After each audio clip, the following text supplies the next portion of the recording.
Other men my age carry wands carved from silver birch, or gloves stitched with runes that cost more than my father's house. I carry a sword. A plain one. No enchantment, no jewel in the pommel, no maker's mark worth reading. Just steel, a leather grip worn smooth, and 2 lifetimes of knowing exactly what to do with it. The problem is that in the kingdom of Valdrin, in the year 400 and something after the Age of Blades, a sword is a joke. And I'm walking into the Royal First Academy carrying the punchline. I know what they see when they look at me. A commoner boy, 16, no family crest, cheap boots, a weapon nobody has respected in 3 centuries. I have no money. I have no name of any weight. Kaiti is a name you give a servant, not an heir, and no family follows it. I have no magic, and in this era, magic is the only thing that counts as worth. What I have, they can't see, and that's the only advantage I've ever needed. The entrance courtyard is enormous, white stone, gold inlay, floating lanterns burning without oil. Hundreds of applicants crowd the space, and every single one of them is doing something with their hands: sparks, small flames, water twisting into shapes, a boy nearby making pebbles orbit his head to impress a girl who isn't watching. The air tastes like a lightning storm that never breaks. I stand in it holding a sword, and people notice. They laugh. Not cruelly, exactly. The way you'd laugh at a man who showed up to a war with a wooden spoon.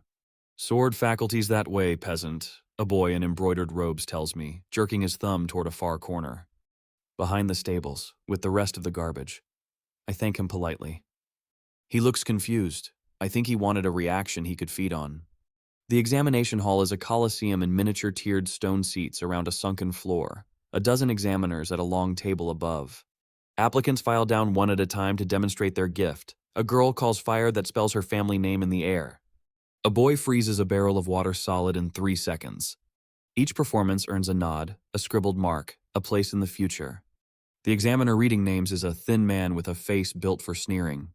He wears the deep violet of the magic faculty and the expression of someone who has smelled something unpleasant for so long he's forgotten it might be his own upper lip. He reaches my name near the bottom of the list. Kaiti. No surname to read, so he pauses, letting the absence hang there for the crowd. Faculty? Sword, I say. The word drops into the hall like a stone into a pond. Ripples of laughter spread outward. The examiner's sneer deepens into something almost fond, the way a cat is fond of a slow mouse. Sword, he repeats, savoring it. How wonderful. We so rarely get entertainment during the examinations. He sets down his pen. Come down then, show us your gift. I don't have a gift, I say, walking down the steps to the sunken floor. I have a craft. A craft. He tastes the distinction and finds it beneath him. Very well. Since you have no spell to demonstrate, and since the rules technically require any applicant to prove capacity under trial, he smiles at his colleagues, and they smile back, a table of well-fed men anticipating a show. We'll test you the honest way, against the sentinel. 2 servants roll open a set of iron doors at the far end of the floor. Behind them, something stirs. I've fought a great many things across 2 lives. Men, beasts, things that were neither. But I'll admit the sentinel is a fine piece of work. It's a suit of battle armor, taller than a man by half, forged of dark plate and standing on its own with no one inside.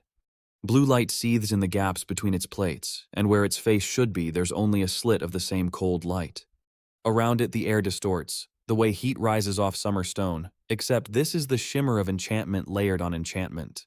I count the layers the way I'd count the growth rings on a tree. Deflection, reinforcement, a response weave that will read my movement and answer it.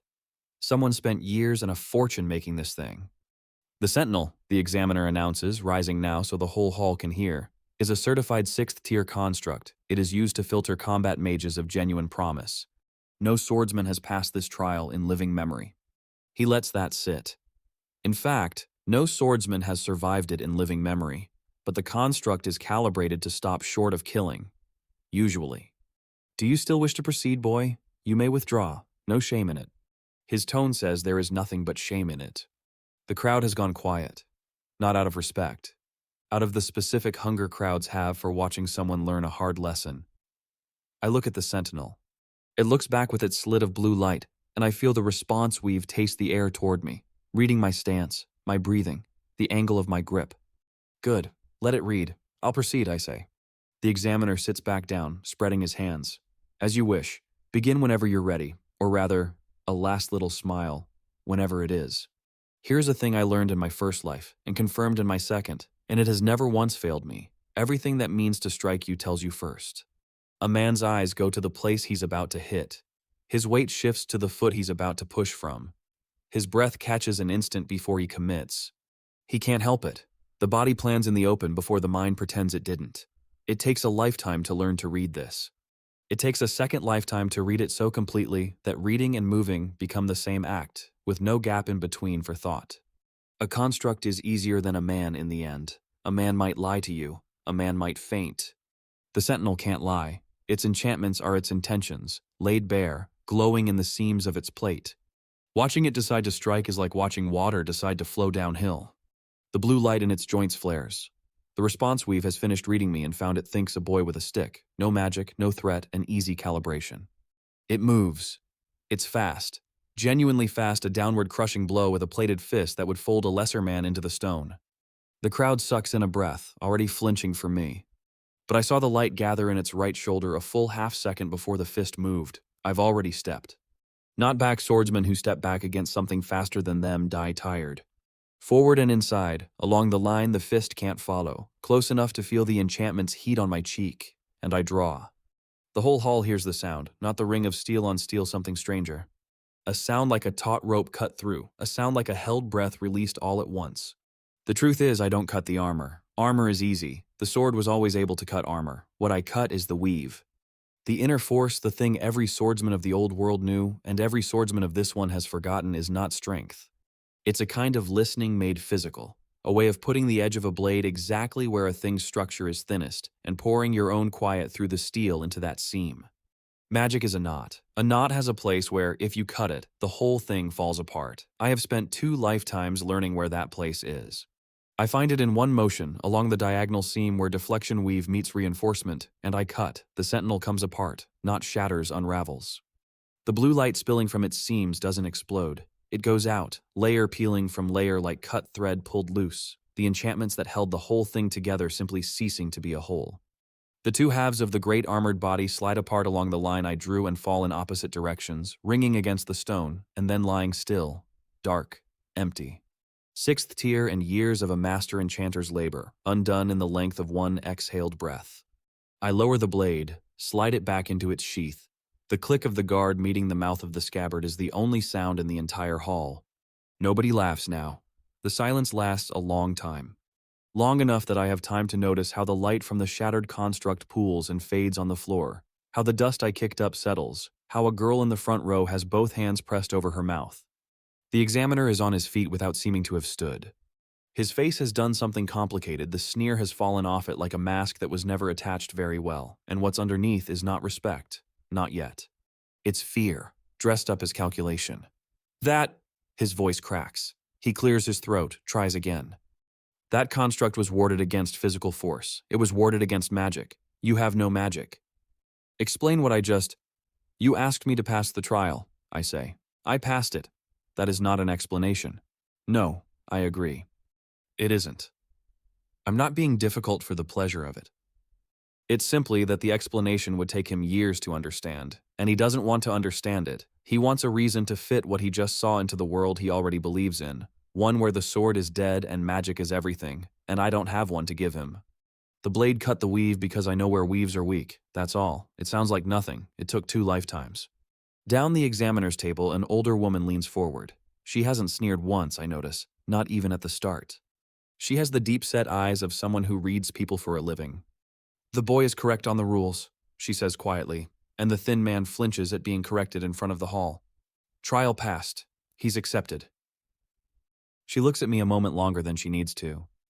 Which faculty did you say? Sword, I tell her again. Something moves behind her eyes, not surprise, something older, like a memory she thought she'd finished with. Of course you did, she murmurs and marks her page. The thin examiner recovers enough to snatch up his own pen and scratch a mark beside my name with a violence that nearly tears the paper. Accepted, he grinds out. Sword faculty, behind the stables. He wants those last words to land as an insult. He's forgotten that everyone in the hall just watched me turn their finest construct into scrap. The insult has nowhere to land. It just sits there, small, next to the 2 halves of the sentinel. Thank you, I say, and mean it, and turn to go. The climb back up the tiered steps takes me past hundreds of faces, applicants who came here certain of the shape of the world. I watch the certainty flicker on some of them and hold firm on most because that's the thing about people. They'll believe what's comfortable over what's true right up until the truth breaks their teeth. Most of these will spend the coming years telling themselves I was a trick, a fluke, some hidden enchantment on the blade. That's fine. I'm not here to convince the whole world in an afternoon. I have time. I always have time. Time is the one thing 2 lives teaches you to spend without flinching. But a few of them look at the sword on my hip and then at their own hands full of borrowed lightning, and I can see the small crack starting. A few is enough. A few is how everything begins. At the top of the steps, a boy about my age blocks my way, deliberately, arms folded. Fine robes. A ring on every finger, each one set with a different focus stone. Handsome in the way that money makes a face handsome. I don't know him yet, but I will Renkujo, though I don't learn the name today. Today he's just the strongest freshman in the building deciding whether I'm worth his contempt. That was a good trick, he says, loud enough to carry. He needs the crowd, his kind always do. Cutting a machine. Machines don't fight back with a mind. You know what I think? I think you found a hole in a construct's programming and you're very proud of it. He steps closer. Up this close, I can read him effortlessly. The arrogance is real, but it's armor over something that watched me cut the sentinel and didn't like the feeling that came with watching. A sword against a mage who can think is a different thing entirely. Remember that. I look at him for a moment. He's better than he knows and worse than he thinks, and someday I'm going to have to teach him the difference, and it's going to be a great deal of trouble. I can feel it already. I'll remember, I say. Excuse me. I step around him. He doesn't stop me. He can't quite work out how to, which is its own kind of answer. The sword faculty is, as promised, behind the stables. I find it by the smell first old wood, damp rot, the sourness of a place nobody has cared for in a long time. The path there runs past the shining magic faculty towers, past manicured training fields where mages spar under sunshades, past a fountain shaped like a wizard, triumphant with one hand raised to the sky.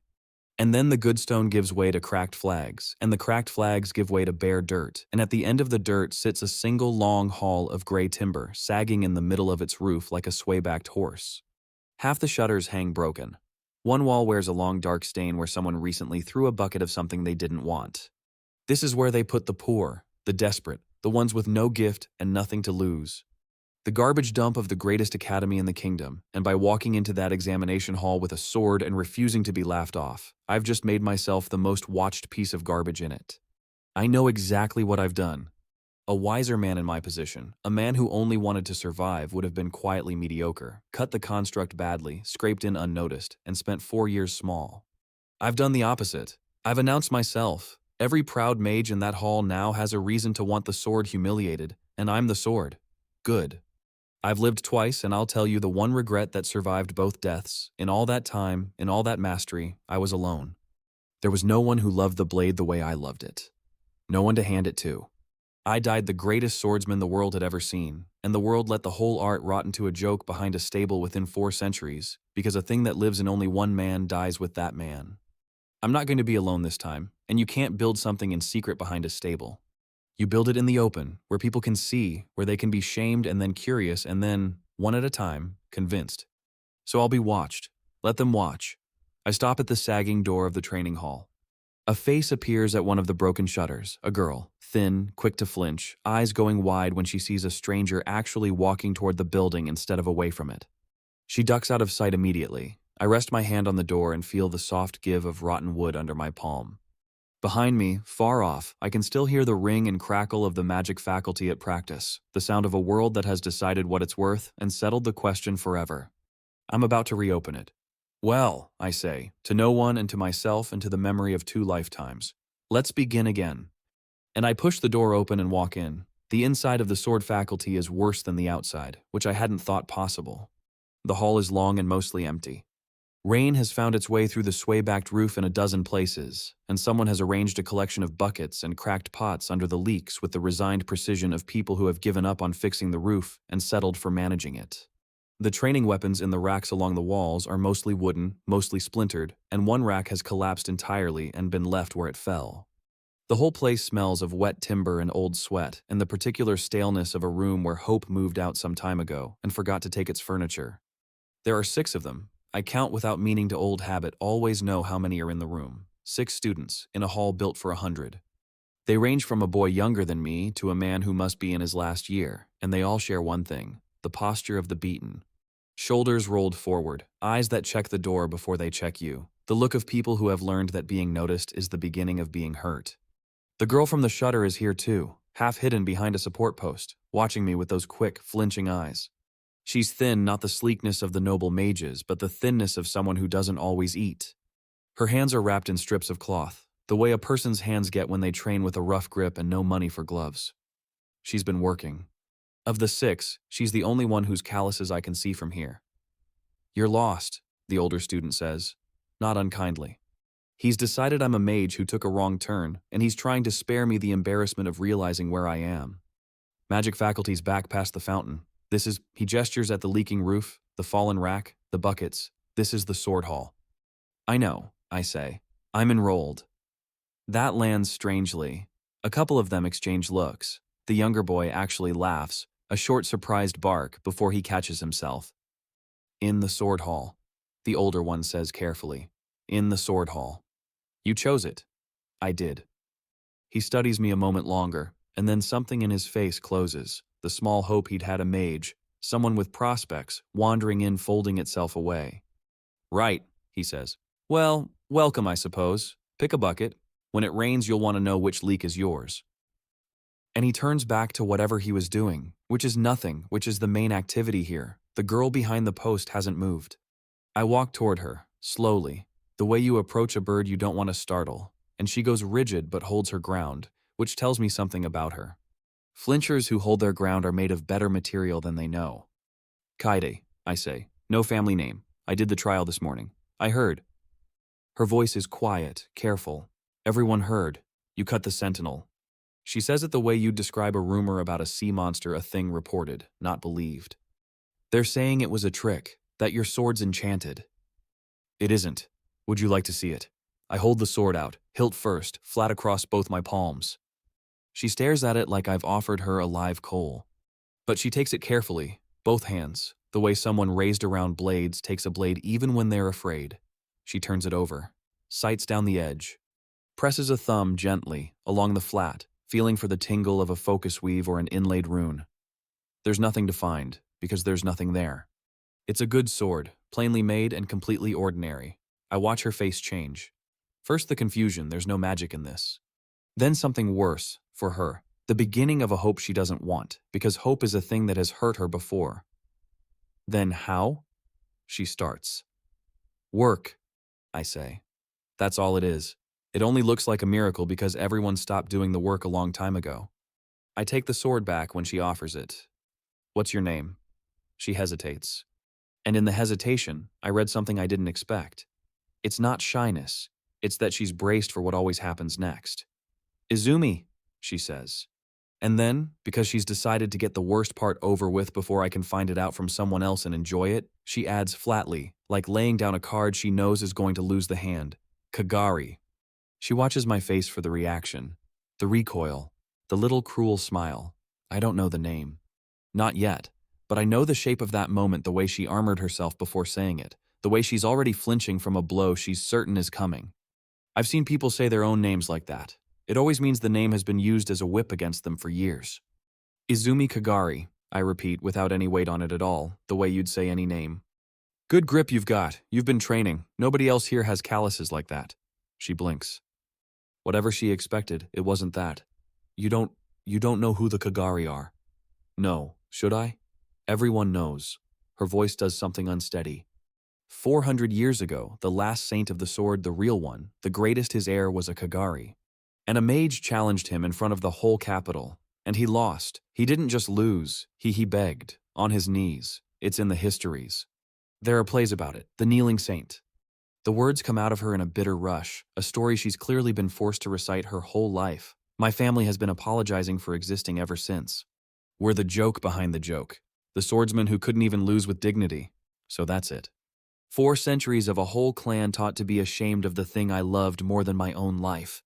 I feel something cold move through me, not at her, at the world that did this, but I keep it off my face because she doesn't need my anger right now. She's had enough anger aimed in her general direction. "I don't know that story," I say. but I'll tell you what I do know. Anyone can lose a duel. The heir who lost was one man, one day, 400 years ago. He's dead.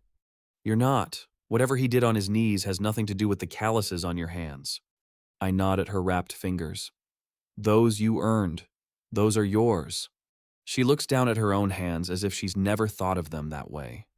Her mouth opens. Whatever she means to say, she doesn't get to. The door bangs open behind me.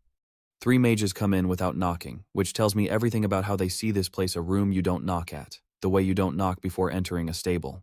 They're first or second years by their look, robes trimmed in the violet of the magic faculty, and they're carrying between them a bulging sack that's dripping something dark onto the floor. Kitchen scraps from the smell, rot and rind and the gray slop of a meal that's turned. "Delivery for the pigs," the lead one announces cheerfully, and they upend the sack in the middle of the hall floor. It hits the boards with a wet slap and spreads. The stink of it fills the room. The 6 sword students don't move, I understand now. The stain on the outside wall, the resigned buckets, the whole managed misery of the place. This isn't an incident. This is a routine. It happens often enough that they've stopped reacting because reacting is what the mages want, and giving them what they want only makes it happen more.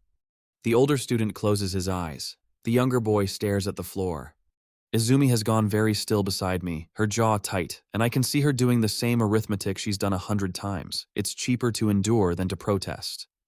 "Don't look so glum," the lead mage says, wiping his hands on the robes of the boy nearest the door, who takes it without a word. "It's fresh. Better than what you usually—" He notices me. The new face. His eyes do a quick appraisal commoner, sword, unfamiliar and land, of course, on the wrong conclusion.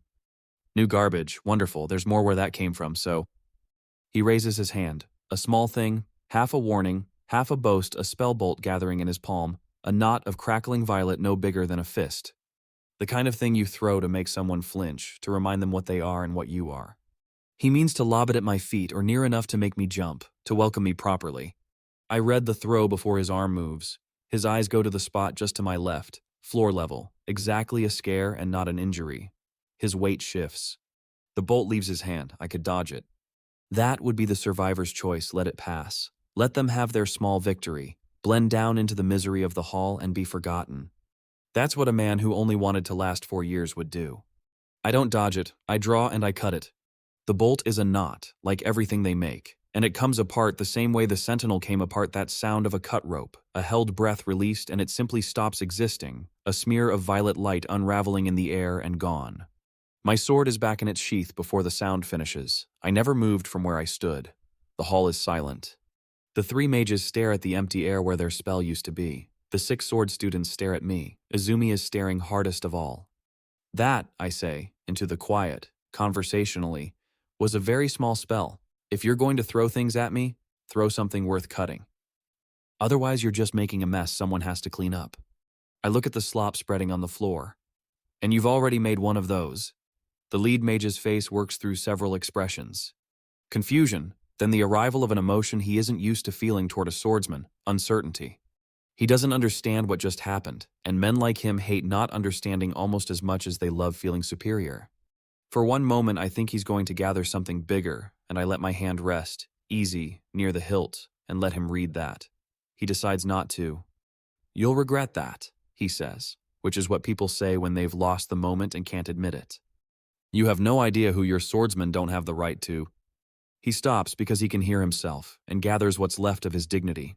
"Come on," he tells the other 2. And they go, leaving their mess and their threat and the ringing silence behind them. The older student is the first to speak, and when he does, his voice is low and urgent and frightened. "Are you insane?" He crosses the hall to me, glancing at the still open door. "Do you understand what you just did? We have no rights of challenge. A swordsman can't even formally accuse a mage of anything. Did you know that? No standing in the courts. No funding from the academy. We live on what scraps He gestures bitterly at the slop, and I understand now that it was, horribly, once literally that. They can do whatever they want to us, and we have no recourse. And the one thing that keeps it from being worse is that we don't give them a reason to bother. We're beneath their notice. That's our shield. And you just..." He runs a hand down his face. "You just made us worth noticing." "I know," I say. "You know?" He laughs, a cracked sound. He's a first-year Cujo cousin. His family sits 3 seats from the dean. By tonight, the whole magic faculty will know a swordsman cut a spell out of the air and mocked one of theirs, and they'll want that swordsman broken, and we're all in this hall with you." He shakes his head. "You've killed us with kindness or pride or whatever that was. In a week, you'll quit like they all do, and we'll still be here. We're always still here." It's a fair speech. Everything in it is true, given his experience. He survived here by being small, and I've just made him large without asking. And he's right to be afraid. But he's wrong about the shape of it, and I've lived long enough to know that a shield made of being beneath notice isn't a shield. It's a leash. It keeps you safe the way a cage keeps you safe by making sure nothing ever changes, including the things that need to. I'm not going to quit, I say. Not this week, not any week. I'm going to be in this hall in 4 years, and every year after that they'll let me. I look around the room, the leaks, the buckets, the broken racks, the 6 beaten people. And I'm not going to keep you safe by keeping you invisible. I'm going to keep you safe by making it dangerous to touch you. There's a difference. It takes longer. It's worse before it's better. But being beneath their notice has already given you this. I point at the slop, at the stain on the wall, at the roof they've stopped fixing, and it's never once going to give you anything more. The older student stares at me. He wants to argue. He can't quite find the place to put his hands on the argument, because the thing he's defending is a life of being spat on, and it's hard to defend that out loud even when it's the smart choice. He shakes his head and walks away and picks up a bucket and starts, in silence, to clean up the mess the mages left. After a moment, the others help. That's what they do here. They clean up. I go to help, and Izumi falls in beside me, scooping slop into the sack with her cloth-wrapped hands, and she works next to me for a while without speaking.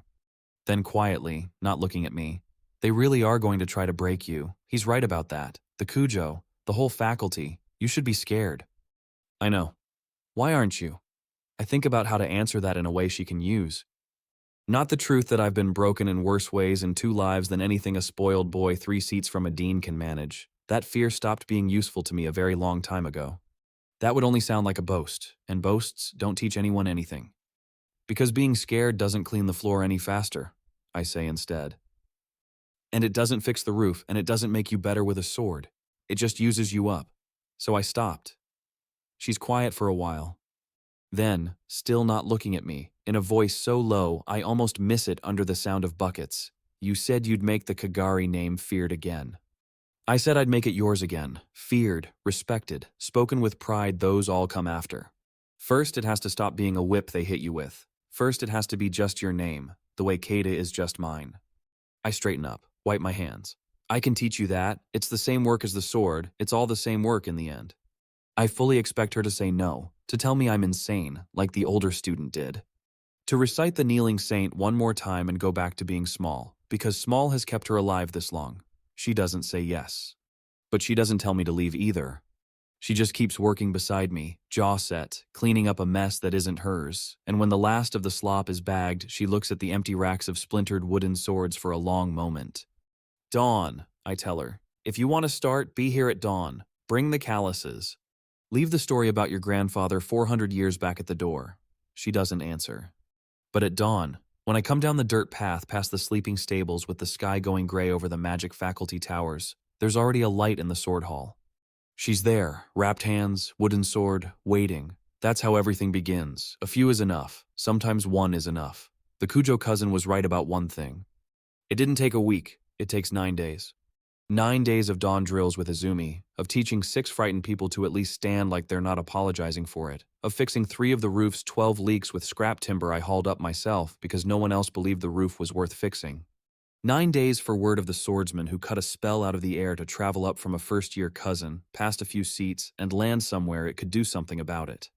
On the 10th morning, the door bangs open the way it always bangs open here, and this time it isn't 3 bored boys with a sack of scraps. It's a crowd. Ren Kujo walks in at the front of it. I know his face, the handsome, moneyed boy from the top of the examination steps, the one who told me a machine doesn't fight with a mind. Behind him, maybe 30 mages, first and second, and even a few third years. The whole social weight of the magic faculty's rising generation packed into our leaking hall to watch something happen. Their robes are clean, their focus stones catch the gray morning light. They've come the way people come to a hanging dressed for it, in good spirits, expecting a show. The 6 sword students shrink toward the walls. Izumi doesn't. She's beside me, wooden sword still in her hand from the morning's drill, and she's white to the lips, but she stays where she stands, and I mark that. 9 days ago she'd have been behind the support post already. Ren stops in the center of the hall, in the spot where the mages dump their garbage, and looks around at the leaks and the buckets and the broken racks with an expression of theatrical distaste. "So this is it," he says, "where the kingdom keeps its swordsman." He toes a bucket. Water sloshes. "I've decided to do you all a favor. This building is wasted on you. The magic faculty has 300 students and not enough training space, and you have," he counts us with a lazy finger, 7 and a roof that's trying to kill you. It's inefficient. "Get to it," I say, not rudely. Just to save everyone the speech. His eyes come to me, and there it is, the thing under the arrogance, the memory of the sentinel unraveling, the small cold place in him that watched me and didn't like the feeling. He covers it with a smile. "The favor," he says, "is this. The hall becomes ours, and the two of you," he indicates me, then Izumi, and I understand he's done his homework. He knows I'm the one who cut the spell, and she's the Kagari, the 2 names that have been said this week. "The two of you become mine. Personally, you'll fetch and carry and clean and stand where I tell you to stand. In exchange, I'll see the rest of these are left alone. No more deliveries." A gracious little tilt of the head toward the huddled students. "You see? I'm generous. 1 swordsman's pride, 1 clan's leftover shame, and the rest of you get peace. Everyone benefits. It's a clever offer, I'll give him that." He's aimed it perfectly at the 6 behind us, because now the pressure isn't on me, it's on them. If I refuse, I'm condemning 6 frightened people to more garbage, more abuse, and Ren knows it, and he's watching the older student's face do exactly what he wants it to do. The frightened arithmetic, just say yes, just make it stop. It's only 2 of them, it's only pride. The older student actually opens his mouth, to beg me, I think. To tell me to take the deal for their sake. I speak first, because there's a thing here he doesn't know about, and it's the only card in the whole rotten hall worth playing. "I refuse," I say. "And I invoke the right of the challenge." The words don't mean anything to most of the room. I watch them not mean anything. But Ren's smile falters just a flicker, and one of the older mages behind him, a 3rd year with a scholar's stoop, goes very still. And that flicker and that stillness are worth more than gold. "The right of what?" Ren says. "The Academy's charter." I keep my voice easy and let it carry. "It's 400 years old. Nobody's used it in living memory, which is why nobody remembers it, but it was never struck out, I checked." I did check. I spent 2 of those 9 nights in the Academy's public records hall, where nobody thinks to look because nobody there reads anymore, reading. The founding records are all preservation warded. That's how anyone reads a 400-year-old charter at all. The parchment sits under a keeping spell as old as the Academy, untouched by damp or rot or time, which is exactly why nobody's bothered to hide the inconvenient parts. Nobody thought a swordsman would go looking. When one student lays a formal claim on another's property, person, or service, the challenged party may demand trial by single combat, 1 against 1, no seconds, no interference, before witnesses. The outcome is binding, and the faculties are bound to honor it. I look at the stooped 3rd year. Your friend knows I'm right. Look at his face. Every eye in the crowd goes to the 3rd year. He swallows, and then, because a scholar's whole worth is being correct and he can't help himself even now, he says reluctantly, "It's in the charter. Article of Contests. It's real. It's never been repealed." A murmur runs through the mages. This isn't the show they came for. They came to watch 2 swordsmen made into servants. Now there's a rule, an old and inconvenient rule, and rules have a weight even the arrogant respect, because the arrogant are the ones who most need the rules to be on their side. Ren feels the ground shift. And here's the thing about a boy who's the strongest freshman in the building. He's never lost. He's never even been close to losing. His entire life has told him that when it comes to a contest of power, he is the answer to the question. So the shift he feels isn't fear, it's insult. The idea that a swordsman would drag him into a formal duel in front of 30 of his peers is so absurd, so beneath him, that refusing it would look like he's the one who's afraid. I built the offer knowing he couldn't refuse it. He's too proud to. His pride is the lever, and I've had it in my hands since he walked in the door. "You want to duel me?" Ren says, and now he's laughing, and the crowd, given permission, laughs with him, and the show is back on and better than before. A sword. Against me. You understand I don't fight with a mind. Boy, I fight with the 3rd highest recorded talent in the Academy's history. "You saw the Sentinel? I could unmake the Sentinel and 3 more like it. You want that pointed at you?" "Yes," I say. That stops the laughter better than any threat could. Just, yes. No boast to laugh at, No bravado to puncture, just a man agreeing to a thing. Fine. Ren's face has gone hard now, the game curdling into something he wants to end quickly. Fine. The charter says witnesses you've got 30. It says binding, so when I win, the hall is mine, you're mine, and the Kagari girl kneels, which is all her family's ever been good for anyway. He says it to hurt her, and I feel Izumi flinch beside me, and I put a hand very lightly on her shoulder, not looking away from Ren. When you win, I agree. And when I win, you leave this hall alone, all 7 of us, and the deliveries stop, forever. And you say so out loud in front of your 30 witnesses, so the whole faculty knows Akujo gave his word. His jaw tightens. That last part costs him, and he knows it. But 30 peers are watching, and a man who's never lost cannot flinch from a peasant's terms. So, done, he snaps. Outside, the old dueling yard, if this dump even has one. Let's get it over with before I'm bored. It does have one. Behind the hall, past the mended part of the roof, there's a flat square of packed dirt that must have been a proper training yard once you can still see the ghost of a stone border under 4 centuries of weeds. The 30 mages arrange themselves around its edges.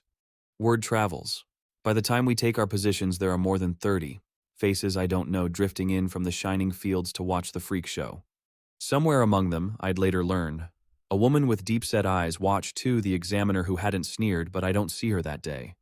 Izumi stands at the edge with the other 6. She's gripping her wooden sword hard enough to whiten her knuckles.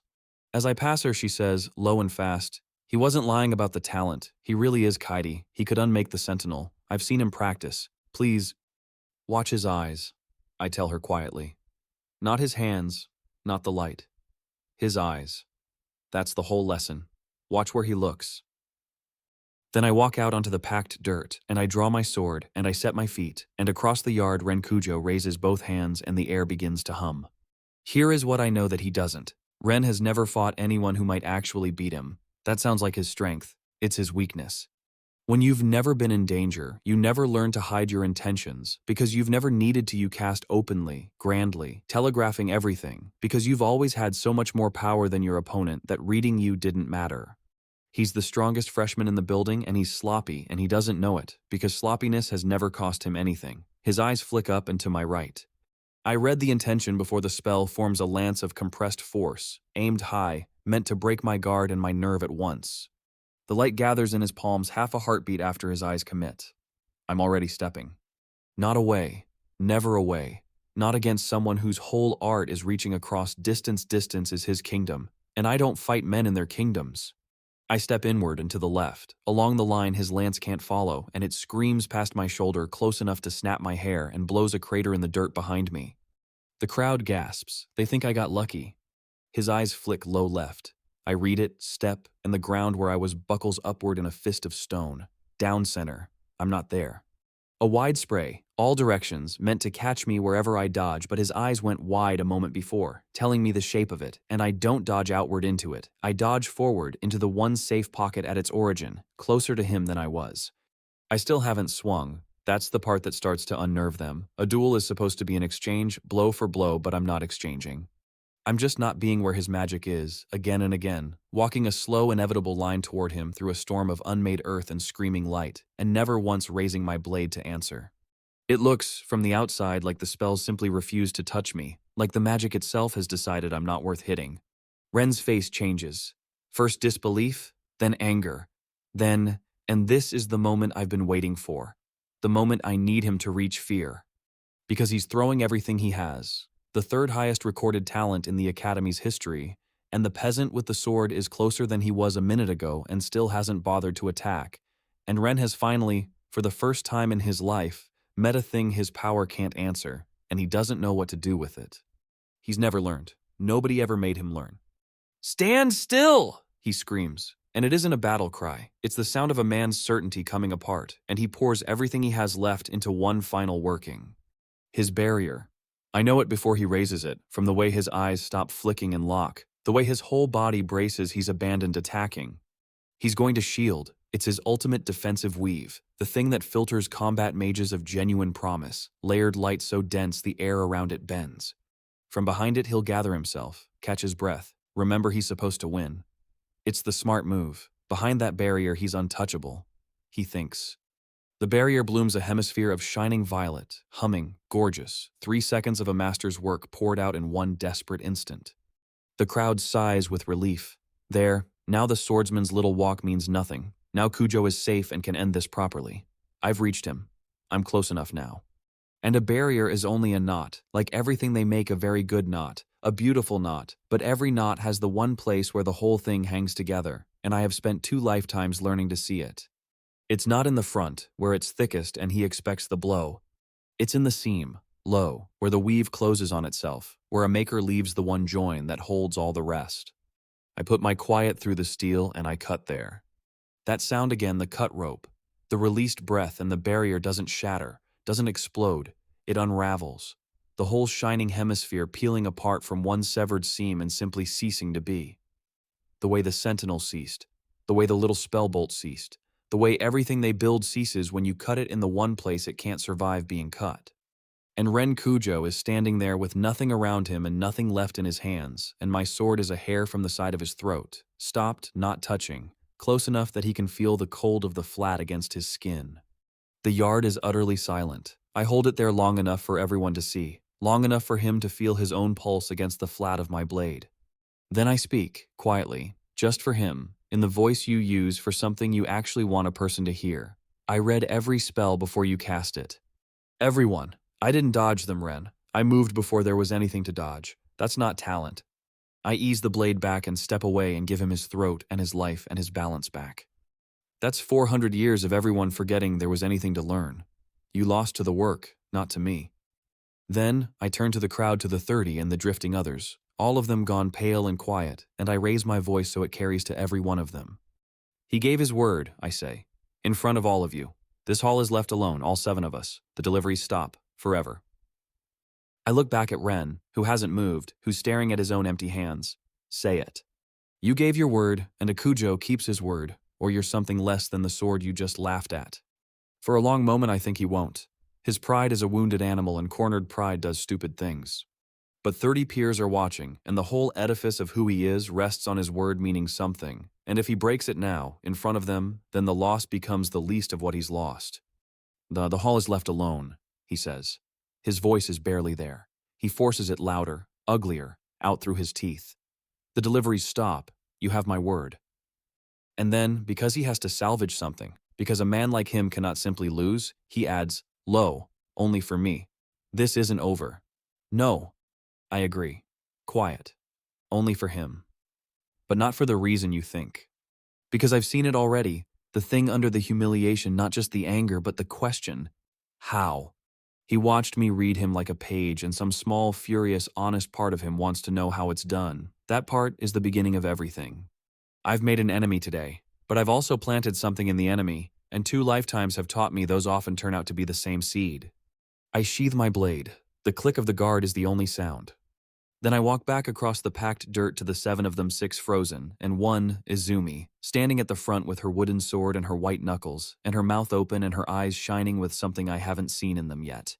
Not fear, not shame, the beginning of belief.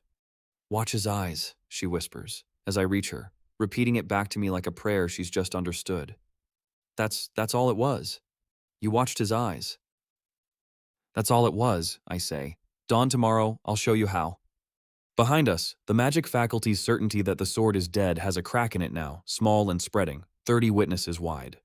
And behind me, in the crowd already breaking up in stunned murmurs, the seed I planted in Ren Cujo sits in the dark and waits. The deliveries stop. That's the first thing the victory buys us. 9 days of garbage on the floor, and then none. No mages at the door, no slop. The stain on the outer wall stays where it is, because stains don't leave on their own, but nobody adds to it. The second thing it buys us is quiet, and I use the quiet to teach. Inner force, I tell Izumi, at dawn, in the swept and empty hall.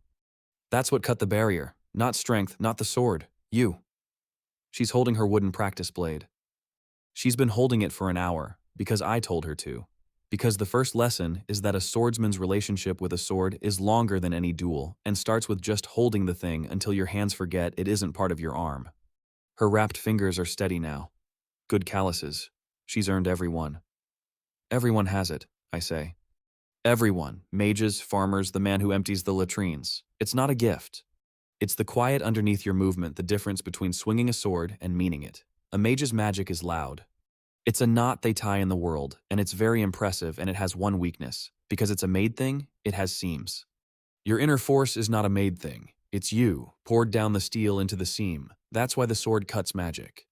Not because the steel is special, because you are, and you've forgotten. How do I feel it? She asks.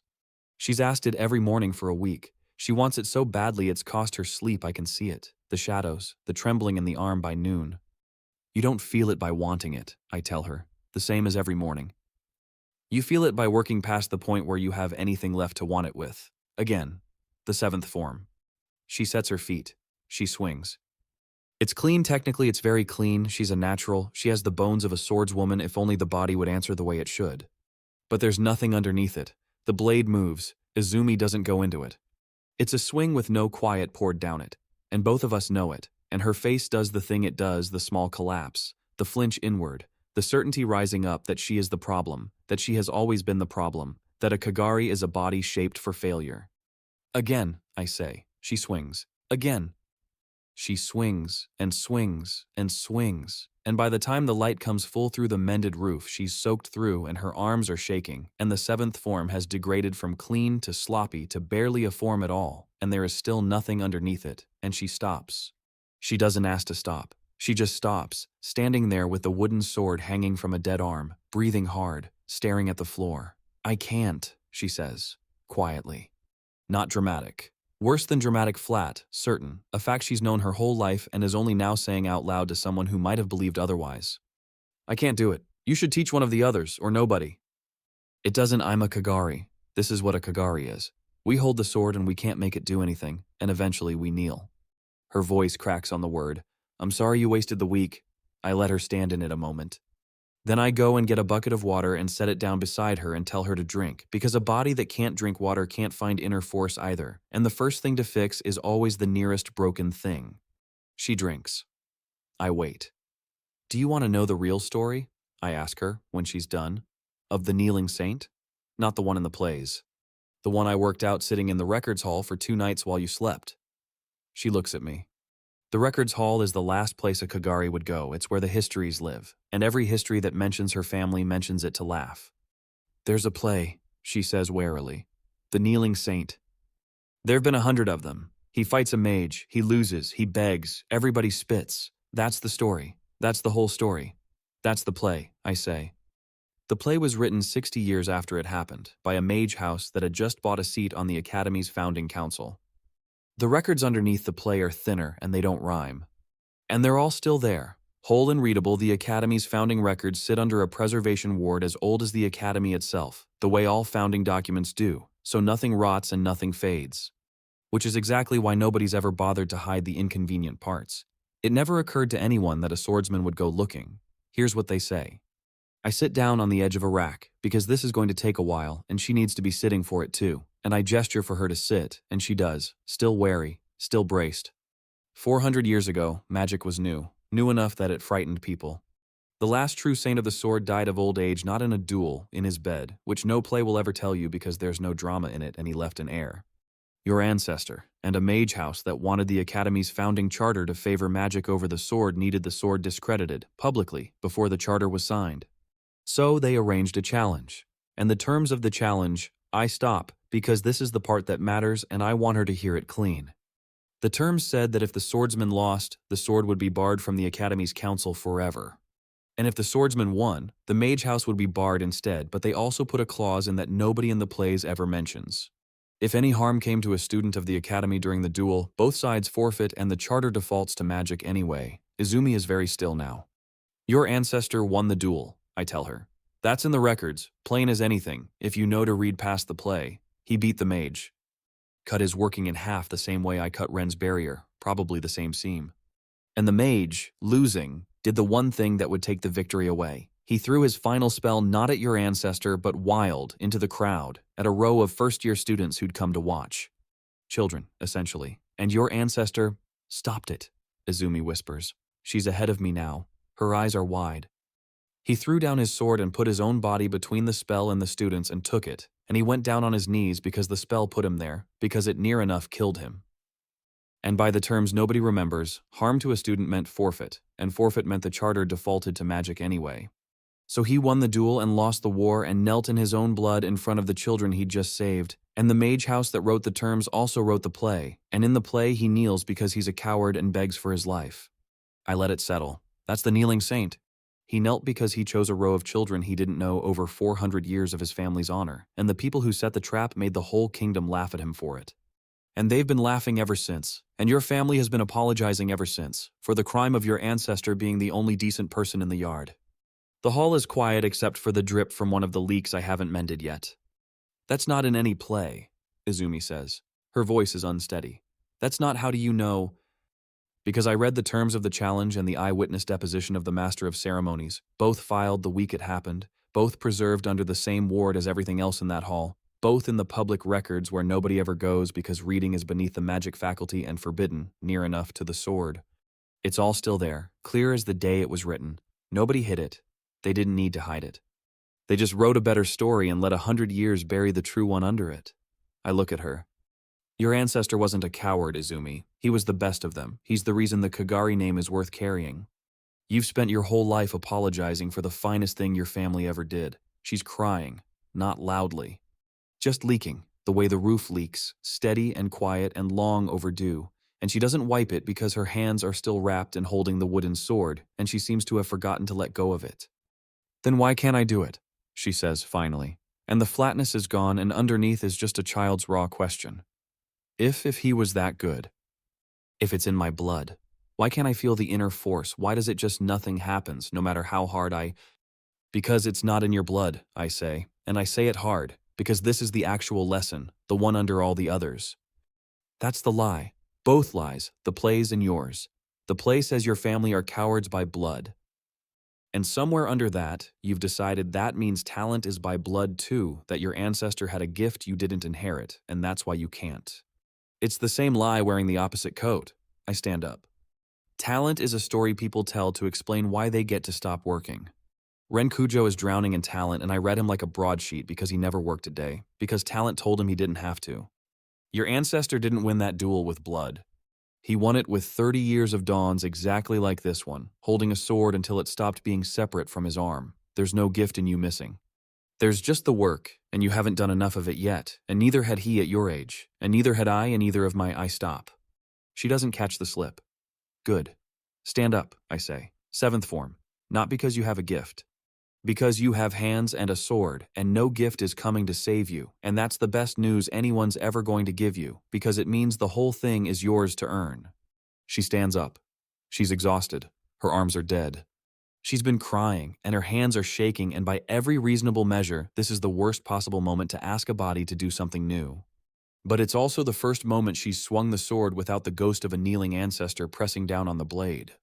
She swings the 7th form, and it's sloppy, and it's soaked through with exhaustion, and there is for just an instant, just a flicker at the very bottom of the swing, the smallest thing something underneath it. A quiet. Gone before either of us can be sure it was there. Her eyes go huge. Did I... almost? I say, and I keep my voice level, because almost is the most dangerous word in teaching. Chase the almost, and you'll strangle it. Don't reach for it. You can't grab it. It comes when you've spent everything else and there's nothing left in the way. Again. Not harder. Emptier. She swings again. Nothing. Again. Nothing. And I don't tell her that the nothing is fine. That the flicker was real. That she crossed a line today she'll never quite uncross because she needs to find that out for herself on some later dawn. Needs it to be hers and not a thing I handed her. So I just say again and again, until the light is high and the flicker doesn't return, and she finally, genuinely, has nothing left. And I make her stop and drink and eat the bread I brought and sleep, because a body that doesn't rest can't build anything, least of all this. That evening I find her sitting on the packed dirt of the old dueling yard, in the last of the light, wooden sword across her knees, looking up at the magic faculty towers going gold and then gray. I sit down beside her. I don't say anything. 2 lifetimes teach you that some of the most important things people say, they'll only say into a silence you were patient enough to leave open. I've wanted to quit the sword since I was 7 years old, she says finally to the towers, not to me. That's the thing I've never told anyone. Everybody assumes I'm proud, that I keep going because of the family, because of honor. It's the opposite. I hate it. I hated it every single morning. It's the reason my whole life is like this. No friends, no faculty that'll have me, garbage thrown at me, a name that makes people laugh. If I'd just put the sword down when I was 7, I could have, I don't know, been nothing, but an easier nothing. She turns the wooden blade over in her lap. So why couldn't I? Every morning for 9 years I told myself, today I quit, and every morning I picked it up. I don't even know why. It's not love. I promise you it's not love. It feels more like a splinter I can't get out. I think about how to answer that. The wrong answer here would be to tell her it is love, that she just doesn't see it. That would be a comfortable lie, and she'd know it. She's a person who's had comfortable lies aimed at her whole life, and she can smell them. I don't think it matters whether it's love, I say. Love's overrated as a reason to do hard things anyway. Love quits the second it stops feeling good. What you've got is better. You're stubborn. 9 years of picking it up when you hated it, when it cost you everything, when nobody was watching and nobody would have blamed you for stopping. That's not a splinter. That's the rarest thing there is. I look at her. I've known men with every gift the world can give who folded the first morning it got hard. And I've known one girl who folded exactly 0 times in 9 years while everything told her to. If you gave me a hall full of the talented and one of you, I'd take you, and it wouldn't be close. Stubbornness is a kind of strength. It might be the only one that's actually yours all the way down. Everything else can be given to you or taken away, not that. She's quiet for a long time. The towers go from gray to dark. Somewhere out in the magic faculty, a light comes on, and another, students settling into evenings that will never once require them to hold a sword until their hands forget it's a sword. You slipped earlier, she says unexpectedly. You said neither had I in either of my, and then you stopped. So she did catch it. I misjudged her tiredness. I file that away. She notices more than she lets on. This one, even when she's crying, even when she's spent. That's another rare thing, and it'll matter later, though neither of us knows how much yet. Did I say. Either of your what? Either of my years here, I say, easily, the lie already built. First and this one, 2 years of dawns. It's not true, and she probably knows it's not true, but she also knows I'm not going to give her the real answer tonight. And she lets it go, and something in the letting it go is its own small kindness, the first she's maybe ever been in a position to offer. Okay, she says. We sit in the dark a while longer. Then she gets up and stretches the deadness out of her arms and looks at the wooden sword in her hand like she's seeing it for the first time in 9 years, without a kneeling man standing behind it. Dawn? She asks. Dawn, I say. I don't tell her to come. That's the whole point. I never tell her to come. And in the morning, when I come down the dirt path past the sleeping stables with the sky going gray, there's already a light in the sword hall and the sound of a wooden blade cutting the 7th form, over and over, sloppy and exhausted and empty in exactly the right way, and at the very bottom of one swing, just for an instant, that flicker of quiet again held a heartbeat longer than yesterday. She doesn't see me in the doorway. She's not doing it for me. She's doing it because she's the most stubborn person I've met in 2 lifetimes, and she's finally, for the first time, stubborn toward something instead of just against the whole world. I let her work. Some victories you don't interrupt. A mage comes to the sword hall 3 weeks later, and for once nobody throws anything. She comes alone, which is the first strange thing. Mages travel in packs. Packs are how they remind each other what they're worth. This one walks the dirt path past the stables by herself, in the deep blue of an ancient house rather than the magic faculty's uniform violet, and she stops in the doorway and watches Izumi run the 7th form for a full minute before anyone even notices her. Izumi notices first. She stops mid-swing, blade dropping, the old flinch snapping back into her spine so fast it's like watching 3 weeks of work unwind in an instant.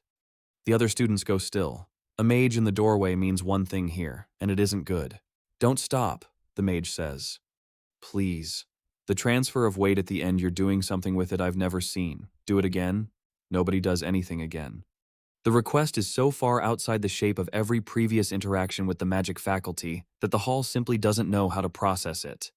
I set down the timber I'm using to mend the 9th leak and walk over. Up close, she's younger than her bearing suggests our age, more or less with the kind of face that's used to being looked at and has decided to find that funny rather than tiresome.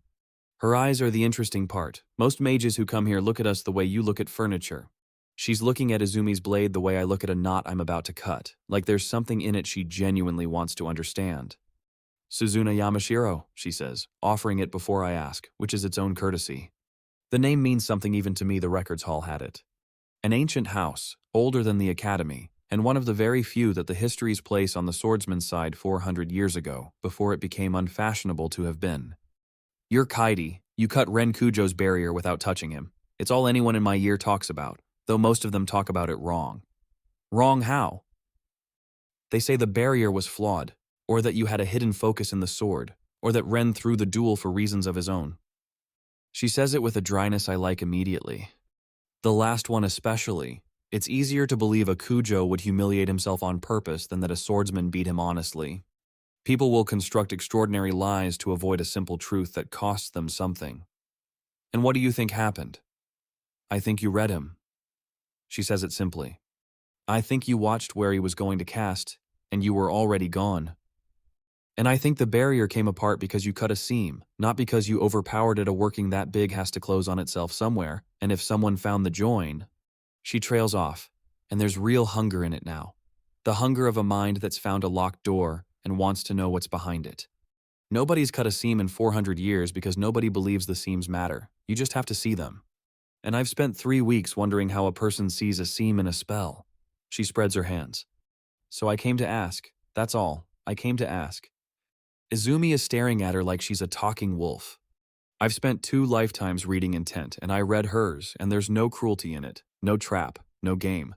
Just curiosity, sharp and genuine, and a little lonely. The loneliness of a clever person surrounded by people who've stopped being curious because certainty is more comfortable.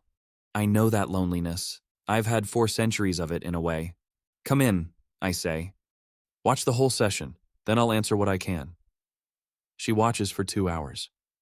She doesn't fidget, doesn't check the door, doesn't do any of the small performances mages do to remind a room they'd rather be elsewhere. She watches Izumi run forms, watches me correct the weight transfer, watches the flicker of inner force come and go at the bottom of the 7th swing, and when it comes, the second morning it's been strong enough for an outsider to catch, Suzuna's breath stops. There, she whispers. That. What was that? The air near the edge, it went quiet. Not dark, not bright. Quiet. You saw it? I'm surprised, and I let her see I'm surprised, because it's worth something. Most people, mage or not, can't see inner force at all. It's not a light. It's an absence, a stillness poured down the steel, and you have to have a certain kind of attention to notice a stillness in a moving thing. I felt it, she corrects. In my teeth. Like the moment before a storm breaks and the air goes flat. She looks at Izumi with something close to awe, which is not a thing Izumi has ever had aimed at her, and I watch Izumi not know what to do with it. You made a spell cutting quiet with a wooden sword, and you don't even have it all the way yet. What happens when you do? Then, I say, she cuts magic. Steel does it better than wood, but the quiet is the quiet. The steel's just the messenger. Suzuna sits back on the rack she's claimed as a seat. She's silent for a while, and I can see her rearranging something large in her head, the whole architecture of what she's been taught about the difference between magic and the sword, load-bearing walls coming down and being rebuilt somewhere new. It's a rare thing to watch a person do honestly, and rarer still to watch them enjoy it. My house, she says finally, has a spell we don't talk about anymore. Blade conjuration. Hereditary, it only passes in the Yamashiro line, and my grandmother could do it, and I can do it, and we mostly don't, because the magic faculty finds it quaint. The word has teeth in it. Do you know why my house can conjure blades and no other can?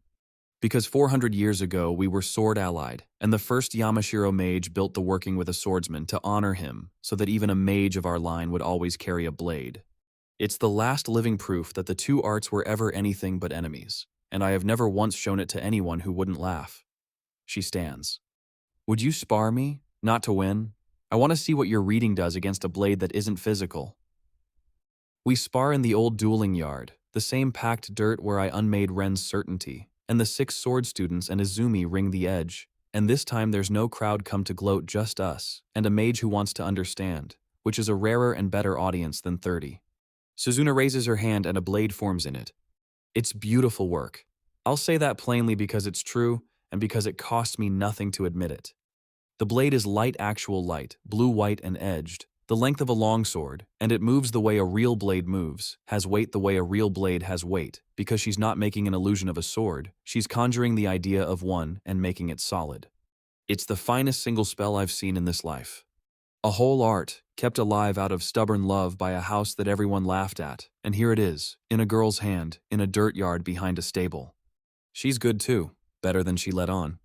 She moves like someone who's had real instruction, and her conjured blade comes at me high, then reverses low, a clean feint I'd credit any physical swordsman for.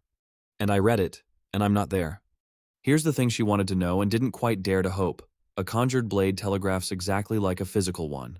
More, even. Because she has to decide where the light blade goes and hold that decision in her mind an instant before it moves. And I can read the decision on her in her eyes, in the set of her shoulders, in the flicker of concentration, the same way I read Ren's casting, the same way I read every man and beast and construct across 2 lifetimes. The blade is magic. The intention behind it is a person, and I have never once failed to read a person who could be read. She's fast and she's clever, and for a full minute she can't touch me, her light blade whistling through the space I've already left, and I watch the delight rise in her face rather than the shame, because she's not trying to win, she's trying to see, and what she's seeing is the thing she came 3 weeks and an entire worldview to find. I end it gently. I step inside her guard the way I stepped inside Ren's, and I bring the flat of my sword the flat, not the edge. This is a friend now to rest against the light blade at its base, at the join where the conjuration closes on itself, and I don't cut it. I just touch the seam and let her feel that I could. There, I say. That's your seam. Every working has one. Yours is here. Where the blade meets your will, it's a good place for it. Hard to reach, but it's there, because everything made has to close somewhere. If I put my quiet through the steel right now, your blade comes apart. I'm not going to. I just wanted you to feel it, so you'd believe me. She lets the light blade dissolve, and she's breathing hard and grinning like a child. I felt it, she says. The touch. It went cold at the join. Like you'd put a finger on the one loose thread. She shakes her head, delighted, awed, a little unmoored. 400 years of the magic faculty telling us the sword is a dead relic, and the truth was just sitting behind a stable the whole time, waiting for someone to be curious enough to walk over. She looks at me and then at Izumi, and then at the 6, and something settles in her face, a decision. I want to help, whatever this is. I want in. The older student, his name is Garrett, I've learned, and he's stopped expecting me to quit, says warily, "You're a mage. Your faculty hates us. Why would you?" Because my house was on the right side 400 years ago and got laughed out of relevance for it. Suzuna says, and there's steel in it now, real as any blade. And because I've spent my whole life being told the thing my grandmother did was quaint. I'm tired of being quaint. I'd rather be dangerous. She looks back at me. And practically you need me. You have no idea how much trouble you're in, do you? That gets my attention. Tell me. Ren Kujo losing was a story people could laugh off. One duel, one arrogant boy, easy to explain away. But you didn't stop. You've got 7 swordsmen training every dawn and now a Yamashiro walking your dirt path in daylight and word travels. Her humor's gone. There are people in the magic faculty, older people, people with seats, people you've never met who liked the sword being a dead joke very much. It was tidy. It kept a certain order, and an order that's held for 400 years does not enjoy being made interesting by a commoner with no name. She holds my eyes. You're not a curiosity to them anymore, Kade. You're a variable, and people who've spent 4 centuries removing variables are very, very good at it. I don't know who yet, but someone's asking questions about you. My house hears things, and my house is hearing your name in rooms it shouldn't be in. I take that in. It matches something I've felt at the edges, a watched feeling, more than the ordinary attention I invited. I don't tell her that.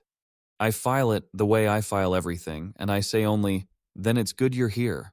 I could use ears in rooms I can't enter. You've got them, she says, and the deal is struck. Simple as that. The first mage to stand on our side of the dirt line in 400 years, bought not with a duel but with 2 hours of being taken seriously. I walk home that evening through the poor quarter. Because I don't live at the academy, a commoner with no family name doesn't get lodging behind the stables, only training there, and I rent a leaking room in a leaning building 3 streets from the tannery, where the rent is what a boy with no house behind him can pay, which is almost nothing. My neighbor is sitting on the step when I come up the alley. I've seen him a few times. Toru. A little older than me, lean in the way of someone who's given his food to someone else too many times, with careful eyes that miss nothing and a stillness to him I've noted before without examining the kind of stillness that isn't calm. He nods to me the way you nod to a man you share a wall with and nothing else. Long day, he says. Not a question. Long enough. I stop. There's a sound from the open door behind him, a wet, tearing cough, small, a child's cough, the kind that goes on too long. I've heard it through the wall at night. Your sister? Something crosses his face, guarded, and then he lets it go, because the cough is not a thing you can hide through a shared wall. Momo. It comes and goes. Worse in the cold, worse in the damp. Her chest's always been weak since she was small. He says it flatly, the way people say things they've stopped being able to afford to feel about. But there's something under the weak chest the physician can't put a name to, comes and goes with the rest of it. He says he's never seen it. I've eaten poorly all my life, this one and the last, and I know the arithmetic of a household where a child is sick and there's no money. I know it in my bones. I've got a little coin from the odd jobs I do at the market before dawn. Drill's not much, never much, but more than a man with a sick sister and no work at all. I bought too much bread, I lie. I didn't. I bought exactly what I could afford, which is one loaf, and I break it and hand him half.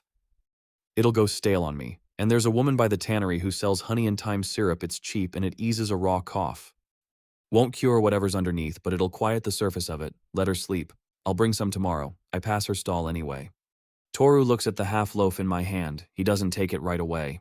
Something works behind those careful eyes. Something more complicated than a proud man's reluctance to accept charity, though I read it as that at the time. 2 lifetimes of reading intent, and I read this one wrong, because kindness is the one thing that's always made me a little blind. I want to believe in it too much. Why? He says finally, quietly. You don't know us. We share a wall, I say. And your sister's coughing and I've got bread. That's reason enough. My whole life is made of people who had a reason not to help me and helped anyway. I'm just paying it up the line. I press the bread into his hand and this time he takes it. Bring Momo out sometime. Sunlight's better for a cough than that damp room. I'll teach her something. Kids like to be taught things. You're a swordsman, he says. It's not quite a question. He knows. Of course he knows. He's watched me leave for the academy at dawn 100 times. I am. They say the swordsmen are finished, a dead art. They say a lot of things. I start up the stairs to my own leaning door. Bread's fresh. Give some to Momo. I'll bring the syrup tomorrow. Behind me, on the step, Toru sits very still with half a stranger's loaf in his hands and does not eat it, and watches me climb the stairs with those careful eyes, and thinks about something I can't read through the wall between us, a thing with the shape of dread in it, though I won't understand that for a long time yet. I sleep well that night. It's been a good day. A mage on our side, Izumi's flicker growing stronger every dawn, a sick child who'll cough a little easier tomorrow. The sword coming alive again behind a stable, one stubborn person at a time. I don't hear Toru, late in the night, sitting alone against our shared wall with his knees drawn up and his head down, whispering something over and over that I'd give a great deal to have heard, because it might have saved everyone a great deal of grief. But walls are walls, and I'm asleep, and for one more night the world is simple, and I am foolish enough to be happy in it. Toru waits until the coughing stops before he leaves the room. It's near midnight. Momo's finally asleep. The honey and thyme syrup the neighbor brought has quieted her cough better in 2 nights than the bitter root tea Toru could afford has in weeks, and the child breathes now with only a faint rasp, curled under the thin blanket, one thumb half in her mouth the way she's slept since she was 2. Toru stands over her a long moment. Then he takes the knife from under the loose board beneath his own pallet, and he goes out into the night. He is very good at this. That is the shameful truth of him, the one he's never said aloud. He is 19 years old, and he has killed 11 people, and he has never once wanted to. The first was when he was 14, when Momo's illness first turned bad and the physician wanted more coin than a dockhand's orphan could dream of, and a quiet man in a good coat found him at exactly the right desperate moment and offered a solution. That's how they always find you, at exactly the right desperate moment. Toru has learned that the men in good coats have a gift for arriving precisely when a person has run out of other doors. The handler is waiting in the usual place, the deconsecrated shrine at the edge of the poor quarter, where nobody goes because the priest left when the money did. He's a soft-faced man who dresses like a merchant's clerk and smells faintly of the expensive oil that violet-robed men use in their hair, though he wears no violet here. It's been 11 days, the handler says. He doesn't raise his voice. Men like him never need to. The boy still breathes. He's careful, Toru says. It's not even a lie, though it's not the reason. He's a swordsman. He notices things. If I move wrong, He's a peasant with a stick who got lucky against a spoiled child. The handler examines his own fingernails. You've killed hardened men in guarded houses, Toru. You expect me to believe a no-name student behind a stable is beyond you? He looks up. No, You've made a friend. That's what's happened. You've eaten his bread and let his kindness get under your skin, and now the knife feels heavy. It always does the first time they're kind. It passes. Toru says nothing because the man is exactly right, and there's no worse feeling than being read correctly by someone you despise. Momo, the handler says gently, and the gentleness is the cruelest thing about him. Her syrup, her physician, the rent on that room, the food in her belly, all of it comes from us. All of it stops the day you stop being useful. And there are other men who do what you do, who wouldn't have hesitated 11 days. I'm being patient because you're the best we have, but patience is a line item, Toru, and mine's nearly spent. He straightens his clerk's coat. The Swordsman. Before the tournament. The king has announced it, did you know? The Academy tournament, 6 weeks out. The one arena where a swordsman can stand up in front of the whole capital and be seen. That cannot happen.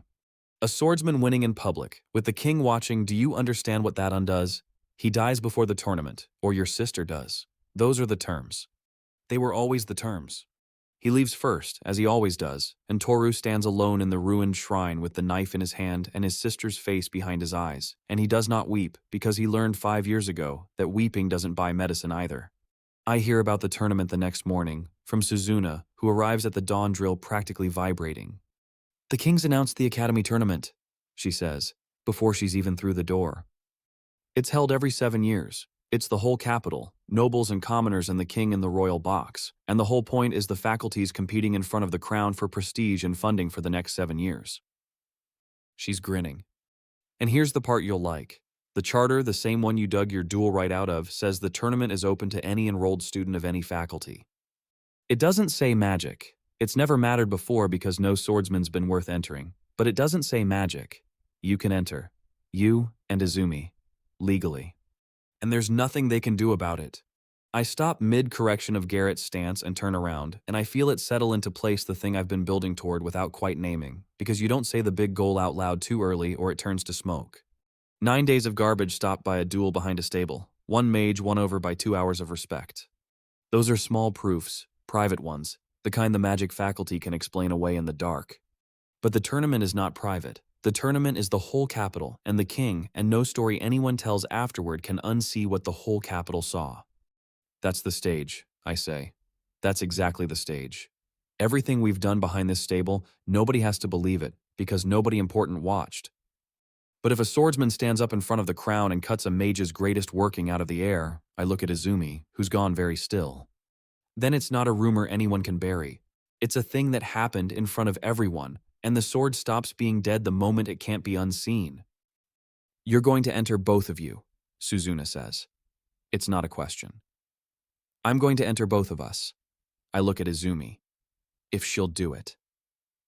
Izumi's face is a war. I can read every front of it. The part that spent 9 years being laughed at and would rather die than stand in front of the whole capital to be laughed at bigger. The part that flinches at the memory of every noble child who ever tormented her.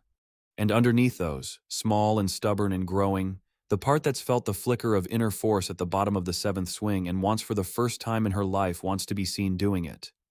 They'll put me against someone from the magic faculty, she says. Her voice is unsteady. In front of everyone. And if I freeze, if I do the thing I do, if I curl up, it won't just be me they laugh at.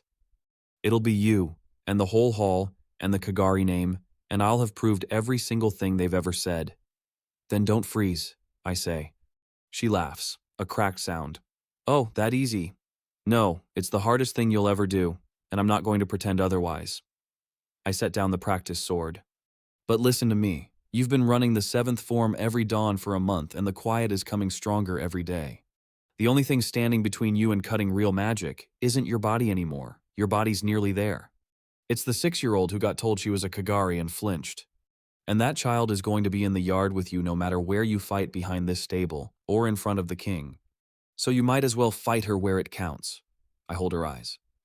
You don't have to say yes now. 6 weeks, train, and decide when you're ready to decide. But I think you already know. She's quiet a long moment. Enter me, she says. Before I change my mind, enter me. Suzuna whoops. Actually, whoops. And the 6 sword students look at each other with an expression I haven't seen on them before. Not hope exactly. Hope's too fragile a word. Something with more weight. The beginning of stake. For the first time, they've got something at risk that isn't just survival. They've got something to win.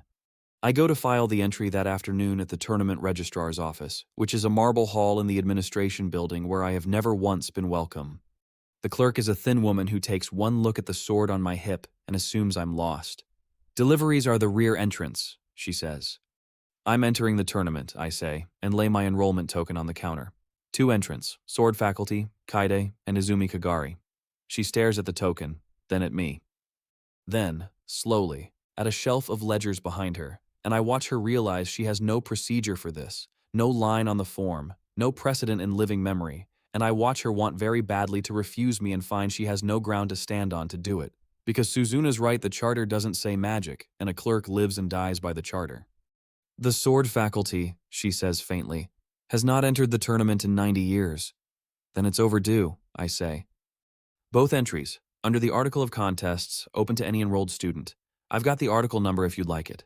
She writes it down. Her hand shakes a little. And I know that before the ink is dry, the news will be climbing the same channels that carry all news in this place, up past the clerks, past the seats, into rooms I can't enter, and that somewhere, someone who has spent a very long time keeping the sword a dead joke is going to hear that a swordsman of no name and no house just entered the King's tournament in daylight on the record and is not going to like it at all. Good. Let them not like it. A variable they can't remove is worth more than a duel they can explain away. That evening, I do what I've done every evening this week. I go to Toru's room with the syrup and whatever food I could spare, because Momo's cough is better but not gone, and because I've grown to like the strange guarded man on the other side of my wall. Momo is awake this time, sitting up, and when she sees me, her whole small face does a thing that undoes something in my chest that 2 lifetimes had gone a long way toward armoring over. She's maybe 7.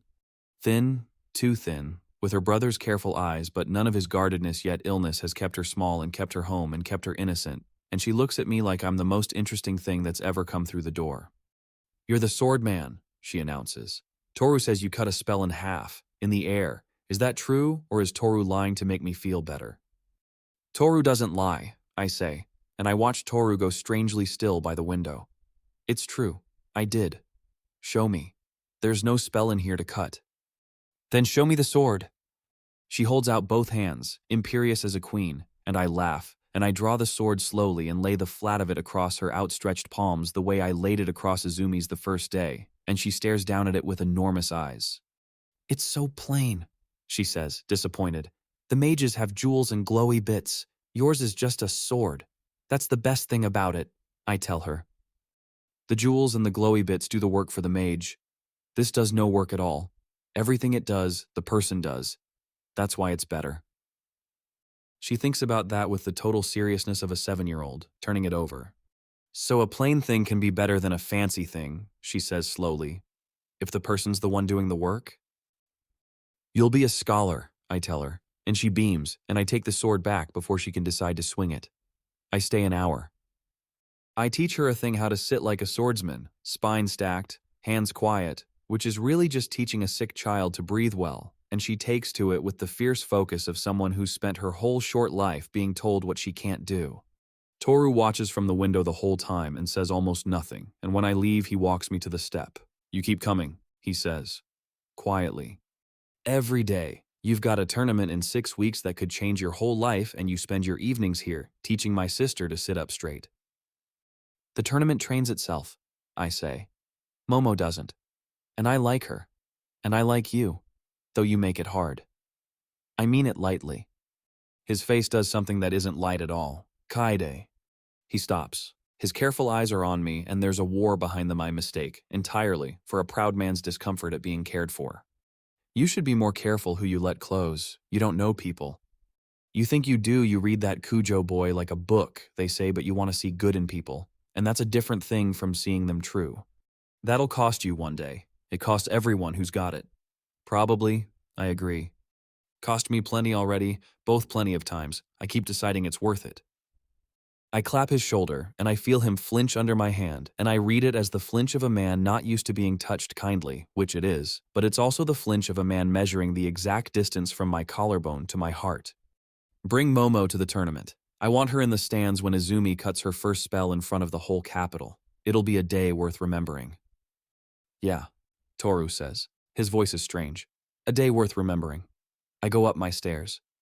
He goes into his room and sits by his sleeping sister and takes out the knife under the board and looks at it for a long time and then puts it away again, and this is the 11th night in a row he's done that, and I don't hear a sound through the wall because there isn't one to hear. I want him in the tournament with us. I tell Suzuna and Izumi the next dawn, and they both look at me like I've grown a second head. Who? Izumi says. My neighbor, Toru. He's got no faculty, he's not a student, but the charter's open to any enrolled entrant, and the entry fee for a general commoner bracket is... I've read this too. I read everything is 1 silver, which the tournament waives for anyone who can pass the basic capability trial. He moves beautifully, Izumi. I've watched him carry water and split wood and cross a crowded street, and there's a stillness in him that most swordsmen never find in a lifetime. He's a natural. I want to train him. He's got a sick sister and no prospects, and I think the sword could give him a way up out of that room. Suzuna's frowning. You're going to enter a random neighbor into the king's tournament. I'm going to give a man with nothing a door, I say, the same way one got given to me. That's all I've got to give anyone, really, a door and the work it takes to walk through it. Everything else is just details. I don't see it, of course.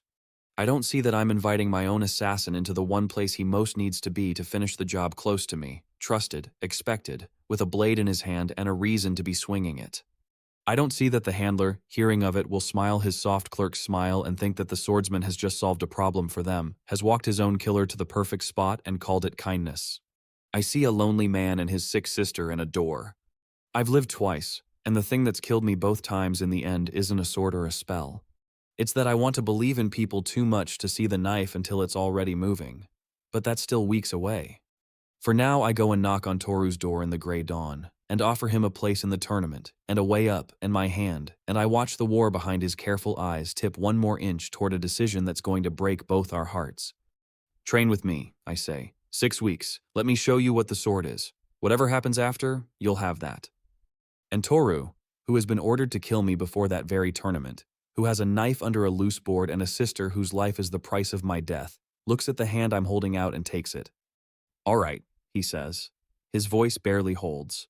6 weeks. Show me. Neither of us lets go for a second longer than a handshake needs.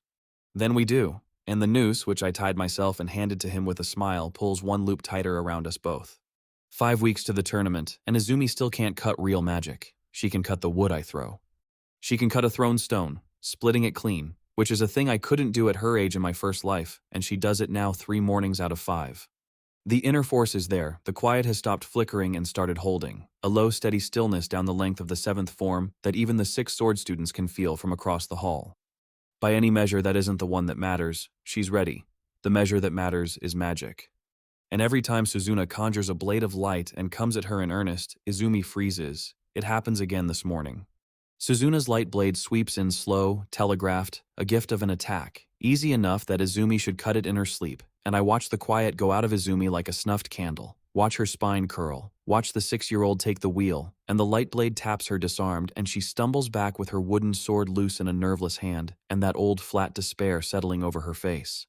Sorry, she says. Sorry, I don't the second it's magic, the second it glows, Stop apologizing, I say.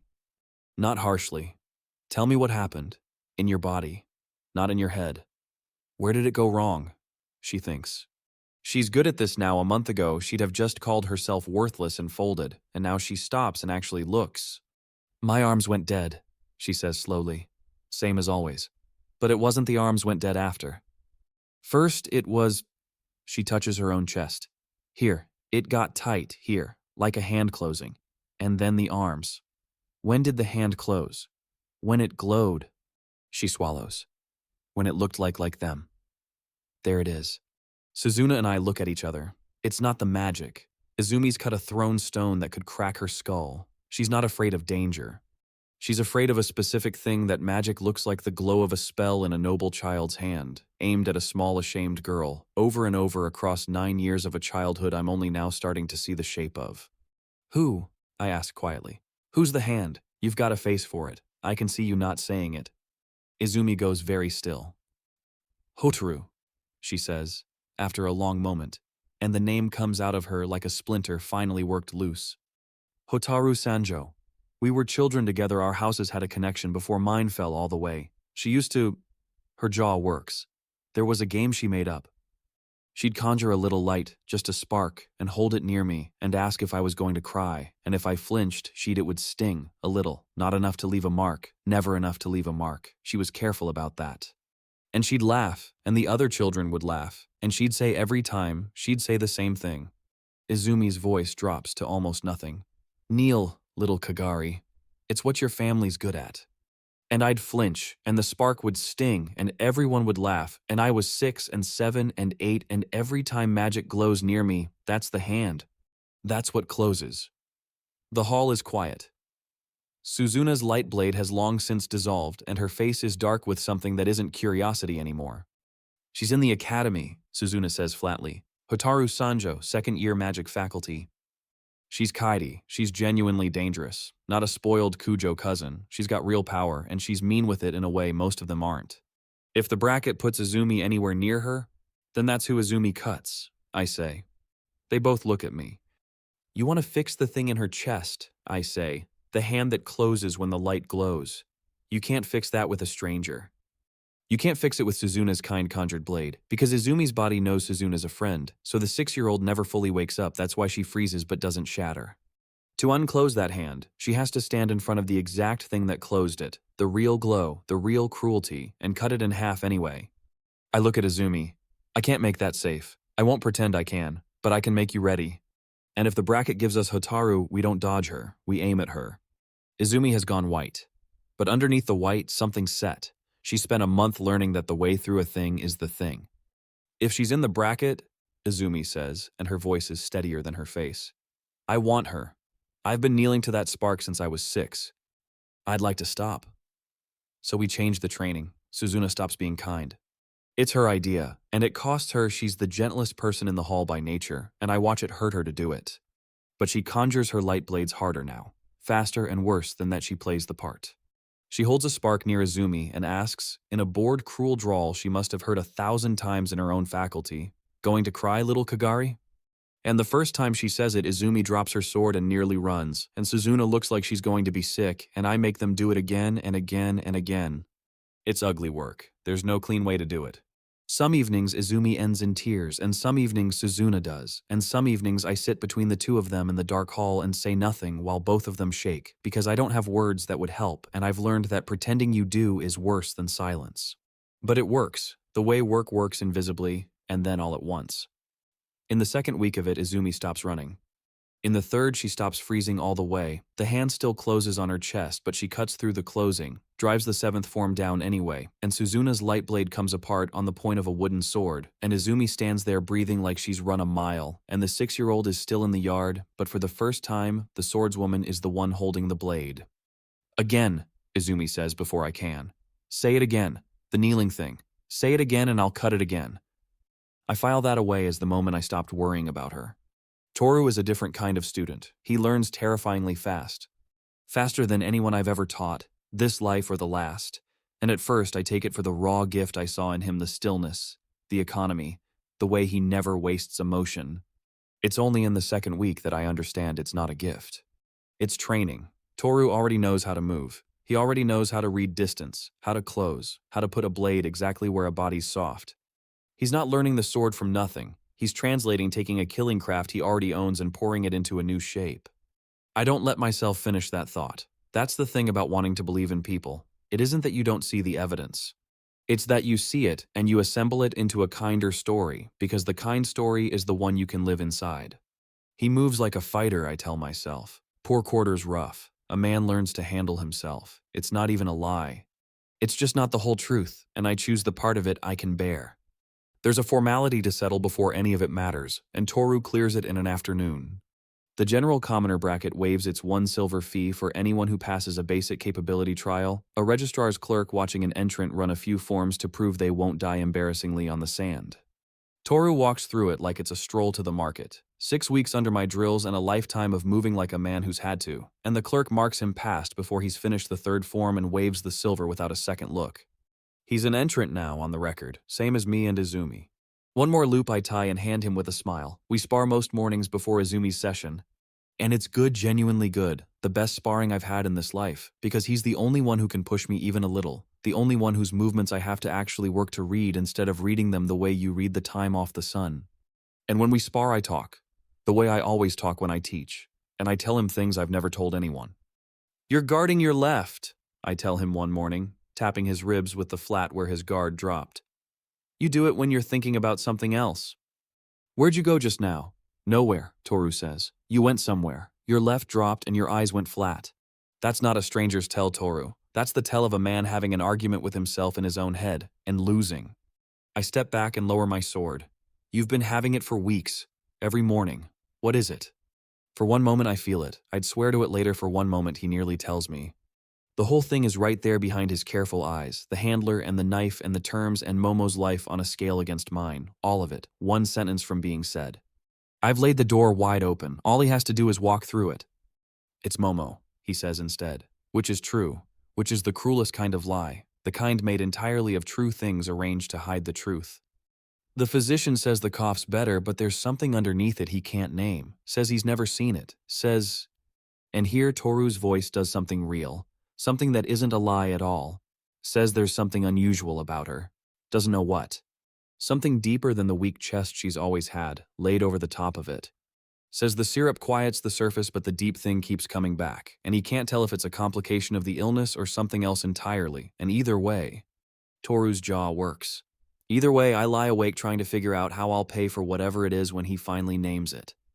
"Then let me help," I say, and I mean it, and it's exactly the wrong thing to say, though I won't understand why for a long time. After the tournament. If I place even a mid-bracket placement pays, there's coin in it. Enough to get Momo a real physician, a magic faculty one, someone who can actually name a thing they've never seen. We'll figure it out.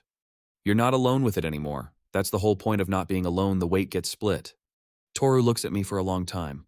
"Yeah," he says finally, and turns away to rack his sword so I can't see his face. The weight gets split. That afternoon I go to fix Toru's roof. I've been meaning to for a week. Their room leaks worse than mine. Worse than the sword hall did before I mended it, and Momo's cough is exactly the kind of thing that gets worse sleeping under a drip. Toru's out. The handlers summoned him, though I don't know that. I just know he's out. So it's Momo and me on the little flat span of roof I can reach from the alley ladder, her sitting in the doorway wrapped in a blanket because I won't let her up on the roof, me up top laying scrap shingle over the worst of the gaps. "Higher on the left," Momo directs, imperious. "There's a drip right over my pillow. It goes plink all night. Plink, plink.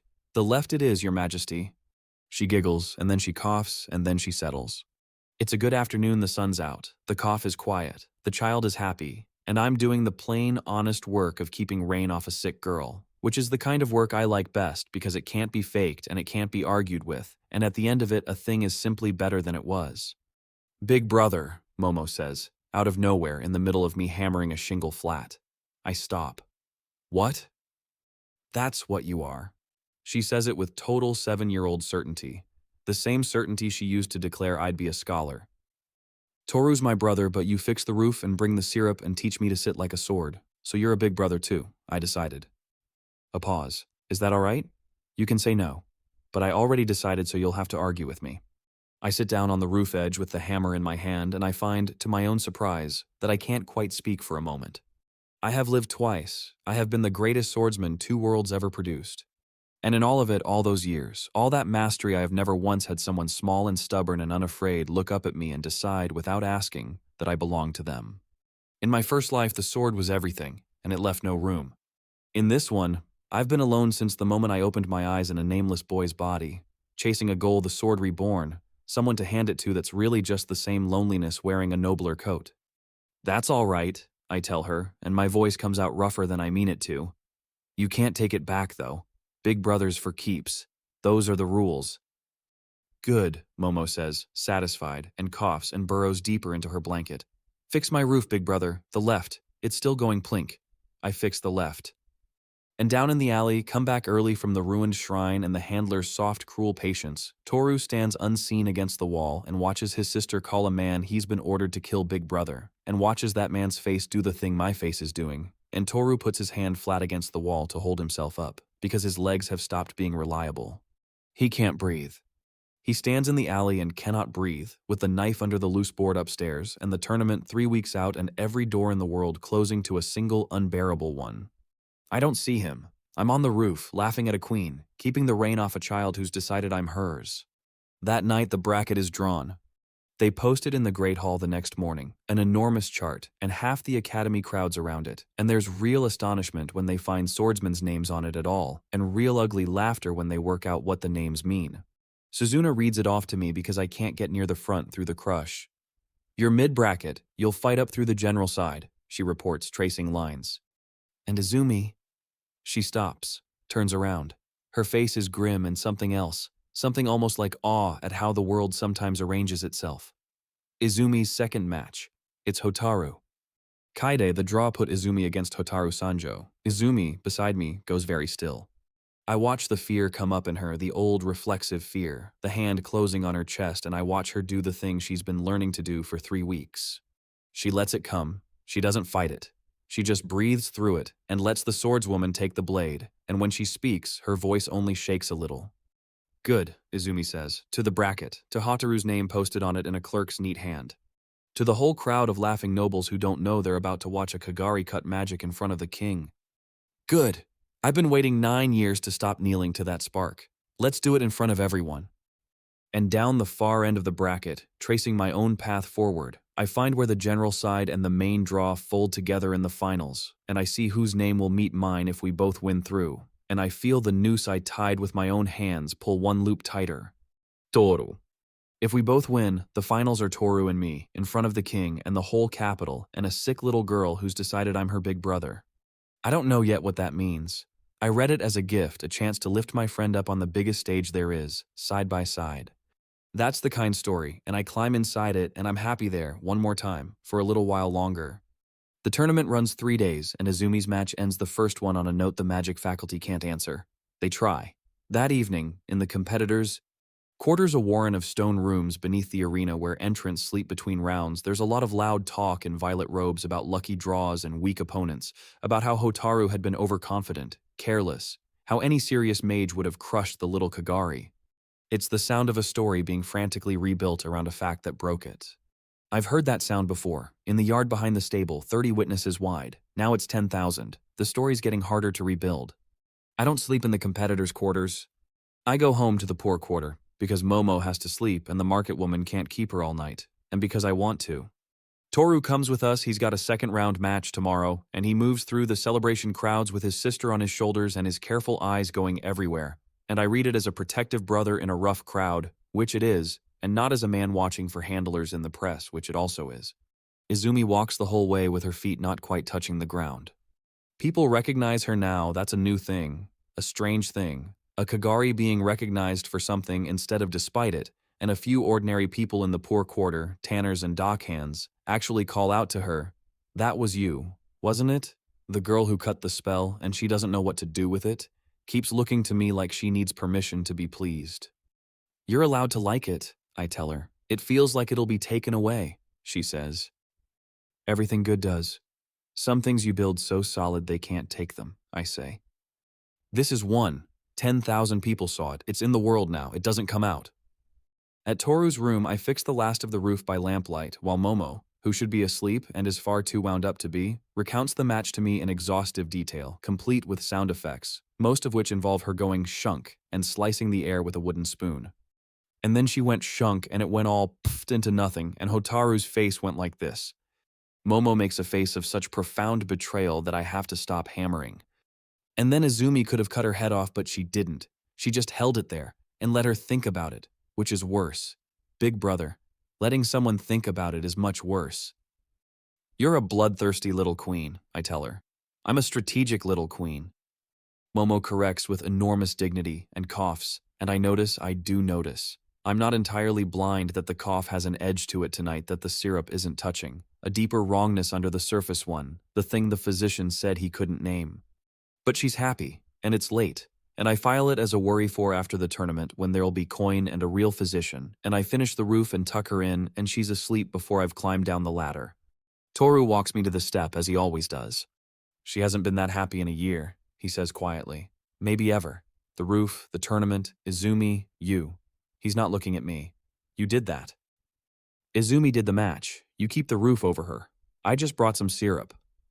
I lean against the door frame. "You've got a match tomorrow. Sleep. You move like a man who hasn't slept in weeks, Toru, and it's starting to show in the left guard again. Yeah, he says. And then, so quietly I nearly miss it, Kaidi, if he stops, starts again, and it comes out wrong, twisted, the shape of a question he can't ask straight.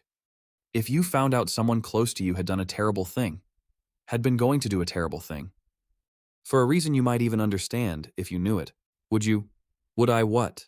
Silence. His careful eyes come up to mine, and there's so much in them, and I read all of it wrong, every scrap, because I want to. Nothing, Toru says. Never mind, it's late, go home. Toru? I catch his arm before he can turn away.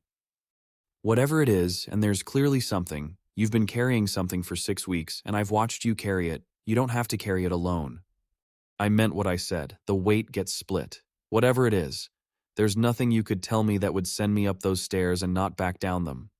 For one moment the second time now, and closer than the first, he almost tells me. I feel the whole thing hang there in the cold night air between us, one sentence from being said, the door thrown so wide open a child could walk through it. A quiet man in a good coat, my sister's life, a knife under a board. They told me before the tournament. I've had 6 weeks and I still can't. It's all right there. He's got it in his mouth.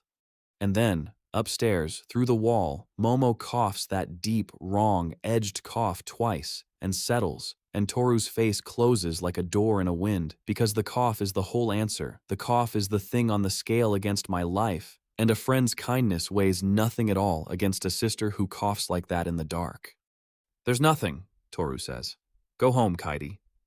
And he goes inside, and shuts the door, and I stand on the step in the cold a moment, troubled, reading fear and reading it right at least, if not the shape of what the fear was of, and then I go up my own stairs and lie awake a while and finally sleep. The second day of the tournament, Renkujo finds me. He fights early, he's the magic faculty's great hope. Of course he is. Third highest recorded talent in the Academy's history, and he wins his round with a display of raw power that reminds the whole arena why mages rule, and swordsmen are a joke, a barrage that would have unmade the Sentinel, that has the violet tier back on its feet roaring, their confidence restored. And then, after he doesn't go back to his faction, he comes and finds me in the shadow of the competitors. Tunnel, and he does it quietly alone, which is not how a Kujo does anything. Swordsman, he says, not a sneer. Something's changed in him in the weeks since the yard. The humiliation's still there. I can read it, but it's grown a strange new root. The Kagari girl. She cut Haru's working the way you cut my barrier. Same seam, same reading. You taught her that. I taught her that. In 6 weeks. In 6 weeks. He's quiet a moment, working through something. I've spent every day since the yard trying to work out how you read me, he says, and it costs him to say it. I can hear what it costs. I even tried it watching eyes instead of casting. I'm terrible at it. Genuinely terrible. I'd need years. A short, bitter laugh. Years of work, which is a thing I have never once done because I never had to. That's what you told me, in the yard. I lost to the work. I've thought about it every day. That's a start, I say, and I mean it kindly, because the seed I planted in him is sprouting exactly the way I hoped, and a former enemy learning to work is worth 10 allies who never had to. That's not why I found you. He glances back toward the tunnel, toward the violet tier, and drops his voice further. I found you because of what I've heard. My house sits close to the faculty leadership. My cousin's the one you humiliated, but my family has seats, real ones, near the top, and there's been talk, for weeks, about you. His jaw tightens. Certain people, older people, people with real power, people tied to the magic faculty at the highest level have been asking questions about you. Not academic questions. Not is the swordsman a threat to our prestige. Questions like where you sleep, who you're close to, whether you have family, whether anyone would miss you. He holds my eyes. That's not the kind of question you ask about a rival, Kaide. That's the kind of question you ask about a problem you intend to remove. I don't know who. I don't hear names, they're careful, but someone at the top of my faculty wants you gone, and not from the tournament. Gone, I take that in. It slots against everything, the watched feeling at the edges, Suzuna's warning that I'd become a variable, the sense I've had for weeks of attention with weight behind it. Why tell me? I ask. You've got every reason to want me gone yourself. I broke you in front of 30 people. Ren is silent for a long moment. Because losing to you is the first thing in my life that ever meant anything, he says, finally, and it comes out of him like something being pulled loose. Everything I ever won, I won because I was born able to. It never counted. And then a peasant with a stick read me like a page and told me it was because I'd never worked, and it was the first true thing anyone had ever said to me, and I've been so angry about it I couldn't sleep, and somewhere in the anger I stopped wanting you gone and started wanting to beat you. Properly, fairly. Which I can't do yet, maybe not for years, but I'd rather spend those years chasing that than have it taken from me by some old man in violet who's frightened of what you are. He straightens, and some of the old arrogance comes back, but it sits differently now, on top of something real. So don't die before I'm good enough to beat you, that's all. That's the whole reason. Watch your back, swordsman. He walks off before I can answer, back toward his faction, his shoulders squared, and I watch him go and think that of everything I've built these 6 weeks, Izumi's inner force, Suzuna's alliance, the whole reborn hall, the strangest and maybe the most valuable might be a broken enemy who decided he'd rather earn a rematch than accept a murder. I tell Suzuna. She goes pale. The top of the faculty, she repeats. Not students, not even senior students. The leadership. She's thinking hard, and I can see her running the same channels her house hears things in. There are maybe a dozen people that could mean, and most of them are just proud old fools who'd never dirty their hands. But asking where you sleep, whether anyone would miss you. She stops. Katie, that's operational. That's someone who's done it before. That's not offended pride. That's a machine. I know, I say. Which means the tournament might not be the finish line. It might be the thing that finally makes them move. I look out at the sand, where the second day matches grind on. Keep your ears open, and Suzuna watch Momo. If someone's asking who I'm close to, the answer's a 6-7-year-old in the poor quarter, and I don't like how that reads. I still don't put it together. That's the thing I'll turn over for a long time afterward. I had every piece. A killer's craft in Toru's movements. A question he couldn't finish. Twice. A man carrying an unbearable weight for exactly 6 weeks, since exactly when I arrived. And now Ren, telling me plainly that someone operational wanted me removed and was asking who I was close to. Every piece was on the table. But the piece I couldn't pick up was the one that said the friend who fixed nothing and asked for nothing, whose sister called me big brother, whose fear I'd read a dozen times and gotten right that this friend was the machine. I'd read his fear correctly every single time. I just never once let myself ask what he was afraid of, because the answer, if I looked at it, was me. And I didn't want to be the thing my friend was afraid of. So I looked away, one more time the way I always do. There's a formality between us that afternoon that I take for nothing at all. Toru's not a student, and the general commoner bracket requires an entrant to have cleared the basic capability trial, the registrar's clerk watching a man run a few forms to prove he won't die embarrassingly on the sand. Toru cleared it days ago, in an afternoon, the fee waived on the spot, 6 weeks under my drills and a lifetime of moving like a man who's had to, and the clerk marked him passed before he'd finished the 3rd form. I helped him prepare for it. I was proud of it. One more loop I tied around us both and called it kindness. That night, the night before the final day, Toru meets the handler in the ruined shrine. I'm not there. I only pieced this together later, from Toru. But I'll set it down as it happened, because it's the hinge the whole thing turned on. The finals draw is set, the handler says in his soft clerk's voice. You and the swordsman, tomorrow, before the king, before 10,000 people. It could not be more perfect. He steps close.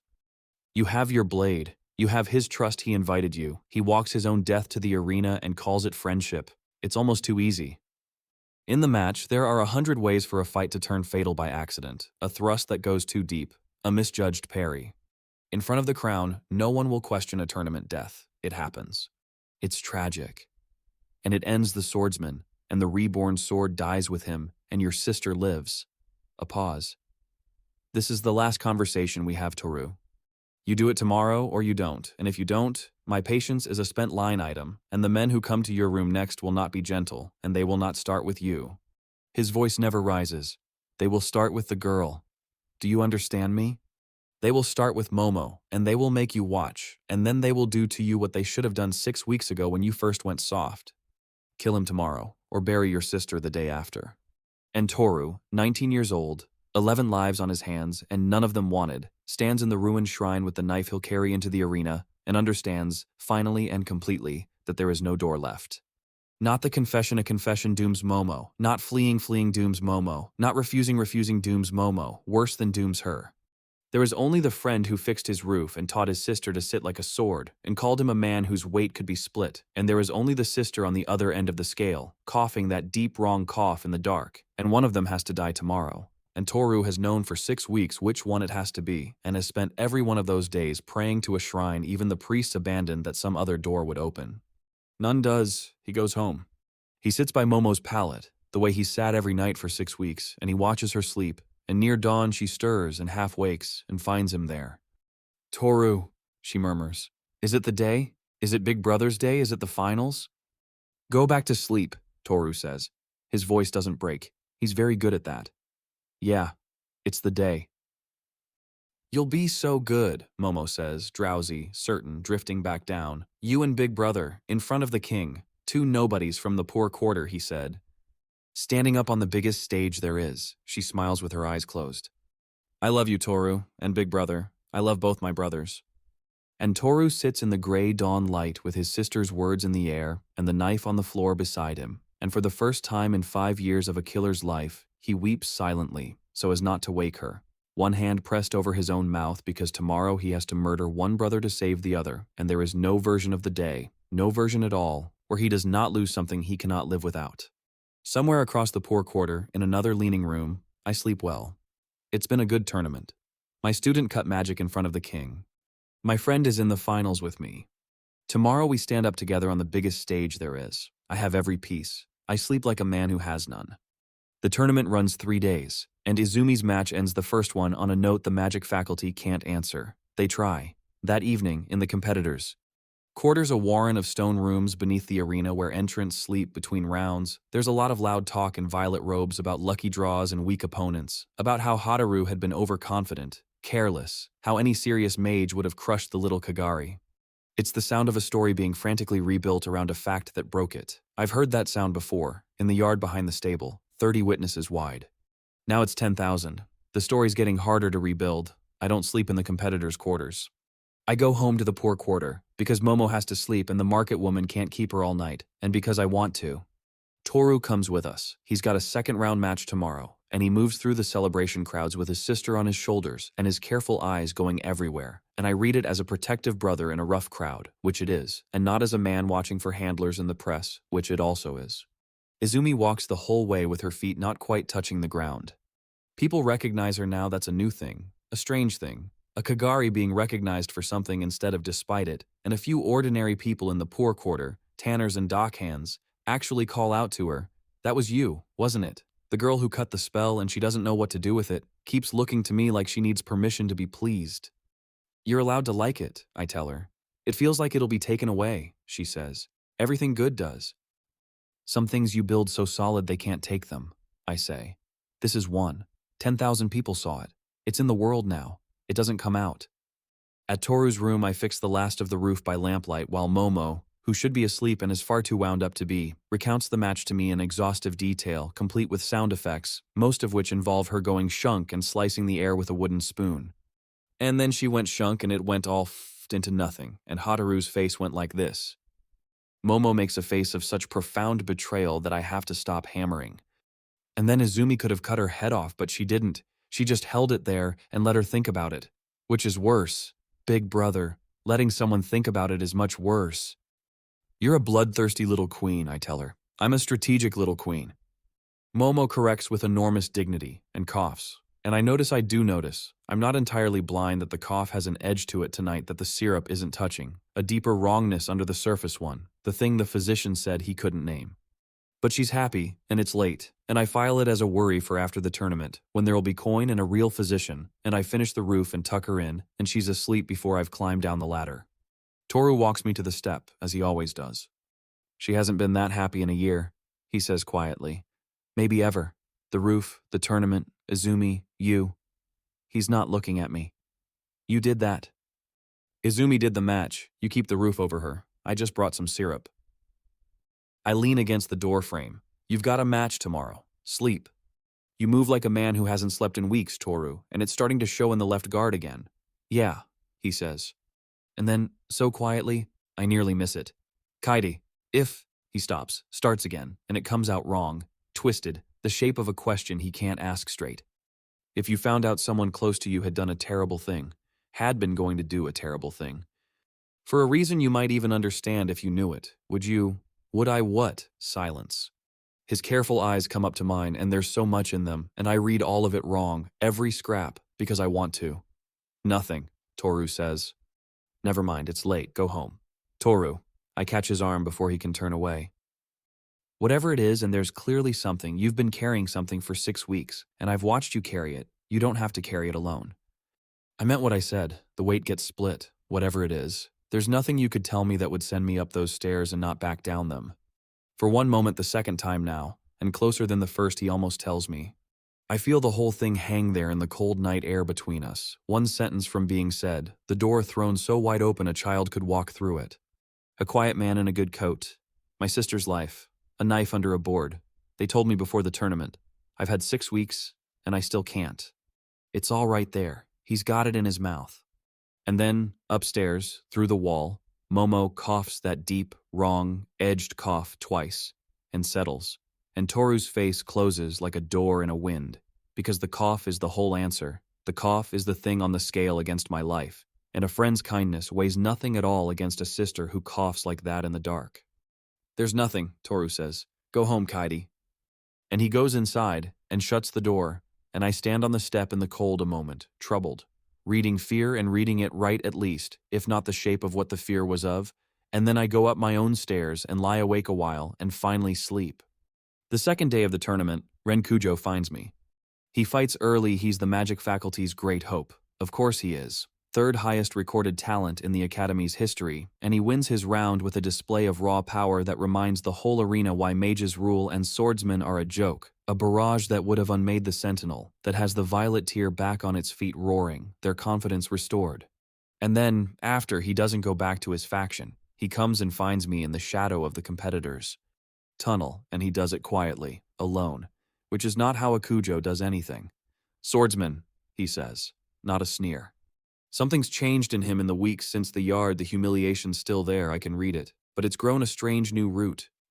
The Kagari girl. She cut Hotaru's working the way you cut my barrier. Same seam, same reading. You taught her that. I taught her that. In 6 weeks. In 6 weeks. He's quiet a moment, working through something. I've spent every day since the yard trying to work out how you read me, he says, and it costs him to say it. I can hear what it costs. I even tried it watching eyes instead of casting. I'm terrible at it. Genuinely terrible. I'd need years. A short, bitter laugh. Years of work, which is a thing I have never once done, because I never had to. That's what you told me, in the yard. I lost to the work. I've thought about it every day. That's a start. I say, and I mean it kindly, because the seed I planted in him is sprouting exactly the way I hoped, and a former enemy learning to work is worth 10 allies who never had to. That's not why I found you. He glances back toward the tunnel, toward the violet tier, and drops his voice further. I found you because of what I've heard. My house sits close to the faculty leadership. My cousin's the one you humiliated, but my family has seats, real ones, near the top. And there's been talk, for weeks, about you. His jaw tightens. Certain people, older people, people with real power, people tied to the magic faculty at the highest level, have been asking questions about you, not academic questions. Not is the swordsman a threat to our prestige. Questions like where you sleep, who you're close to, whether you have family, whether anyone would miss you. He holds my eyes. That's not the kind of question you ask about a rival, Kade. That's the kind of question you ask about a problem you intend to remove. I don't know who. I don't hear names, they're careful. But someone at the top of my faculty wants you gone, and not from the tournament. Gone. I take that in. It slots against everything, the watched feeling at the edges, Suzuna's warning that I'd become a variable, the sense I've had for weeks of attention with weight behind it. Why tell me? I ask. You've got every reason to want me gone yourself. I broke you in front of 30 people. Ren is silent for a long moment. Because losing to you is the first thing in my life that ever meant anything, he says, finally, and it comes out of him like something being pulled loose. Everything I ever won, I won because I was born able to. It never counted. And then a peasant with a stick read me like a page and told me it was because I'd never worked, and it was the first true thing anyone had ever said to me, and I've been so angry about it I couldn't sleep, and somewhere in the anger I stopped wanting you gone and started wanting to beat you. Properly, fairly.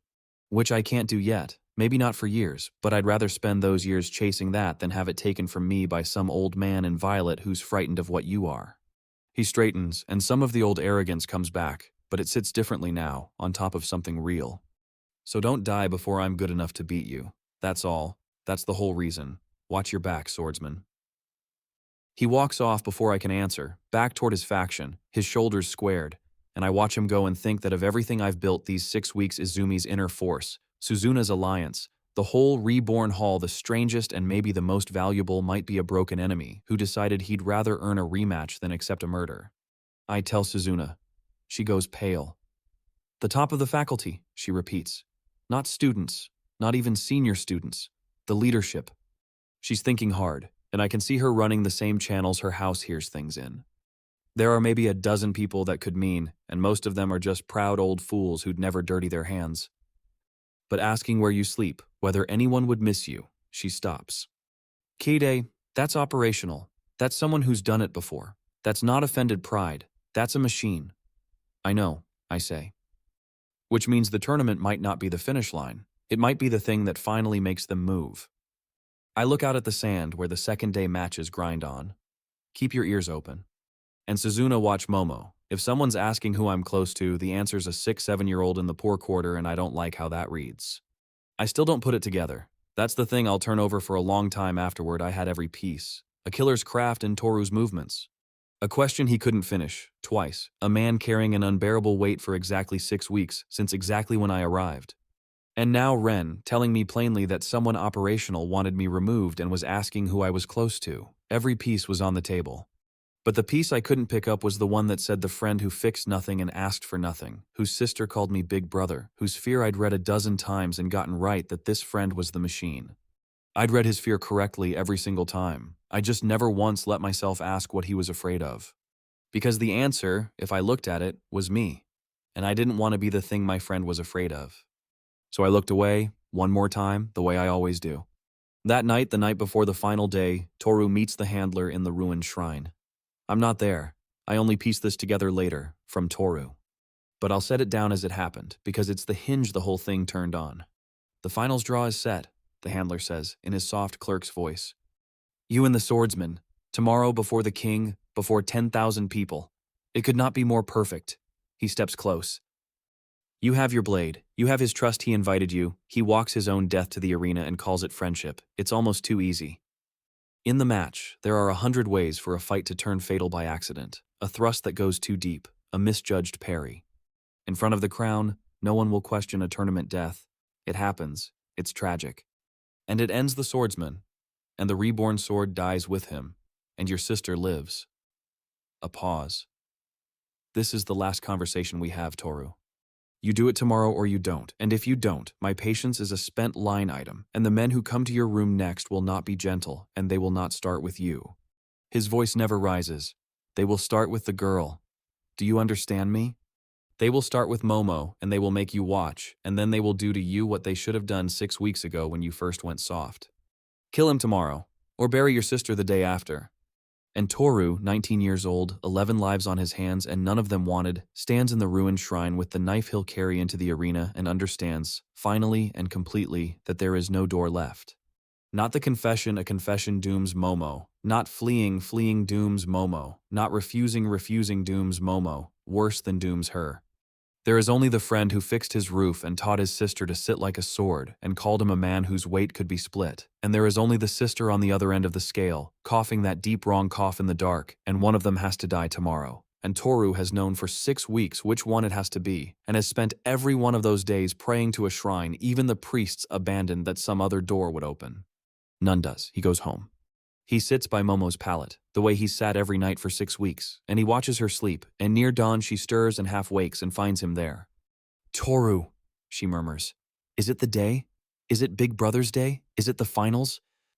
Go back to sleep, Toru says. His voice doesn't break. He's very good at that. Yeah, it's the day. You'll be so good, Momo says, drowsy, certain, drifting back down. You and Big Brother, in front of the king. 2 nobodies from the poor quarter, he said, standing up on the biggest stage there is. She smiles with her eyes closed. I love you, Toru. And big brother. I love both my brothers. And Toru sits in the gray dawn light with his sister's words in the air and the knife on the floor beside him, and for the first time in 5 years of a killer's life, he weeps silently, so as not to wake her, one hand pressed over his own mouth because tomorrow he has to murder one brother to save the other, and there is no version of the day, no version at all, where he does not lose something he cannot live without. Somewhere across the poor quarter, in another leaning room, I sleep well. It's been a good tournament. My student cut magic in front of the king. My friend is in the finals with me. Tomorrow we stand up together on the biggest stage there is. I have every piece. I sleep like a man who has none. The king arrives for the final day, and the arena that held 10,000 yesterday holds 12 today. He comes to the cloth of gold box with a quiet procession, an older man with a soldier's shoulders and a face that's seen enough to be hard to impress, and when he sits, the whole arena settles into the particular hush a crowd makes when the person everything is ultimately for has finally arrived. The finals begin under his eyes. Izumi wins hers, cuts through the Sanjo faction's replacement champion cleanly, though the arena's already decided it loves her and roars for her before the flag even drops, and takes the sword championship of the Academy tournament, a thing no swordsman has done in 90 years, a thing no Kagari has done since before the plays were written. The commoner's tear comes apart. Momo screams herself hoarse. It should be the best day of my life. Then they call the general final. Kaidi, Toru, the two nobodies from the poor quarter on the biggest stage there is. We walk out from opposite tunnels onto the sand. The crowd's warm, they've adopted us both, the two poor quarter boys, and there's a good-natured roar for the pair of us. Toru's got a plain tournament blade, same as mine. He looks. I read him as I cross the sand toward the center, out of long habit, and what I read stops me cold for half a step. He looks like a man walking to his own execution, not nervous. Not keyed up the way a competitor is before a final. His face is gray and set and finished. The face of someone who's already grieved a thing that hasn't happened yet, and his careful eyes, when they meet mine across the closing distance, are so full of apology that for one instant, standing on the sand in front of 12,000 people, the whole thing finally starts to assemble itself in my head. The killer's movements, the unfinished questions, 6 weeks of unbearable wait, starting the day I arrived. Would you, if someone close had been going to do a terrible thing, the referee drops the flag before the thought can finish, and Toru attacks. I've sparred him every morning for 6 weeks. I know exactly how good he is, which is very the best I've faced in this life. But I've never once seen him fight like this, because this isn't Toru the student pouring a killer's craft into a new shape. This is the killer, all the way, with nothing held back and nothing left to lose. And he comes at me with a speed and a total committed murderousness that is genuinely, for the first time in this life, dangerous to me. He's read my openings.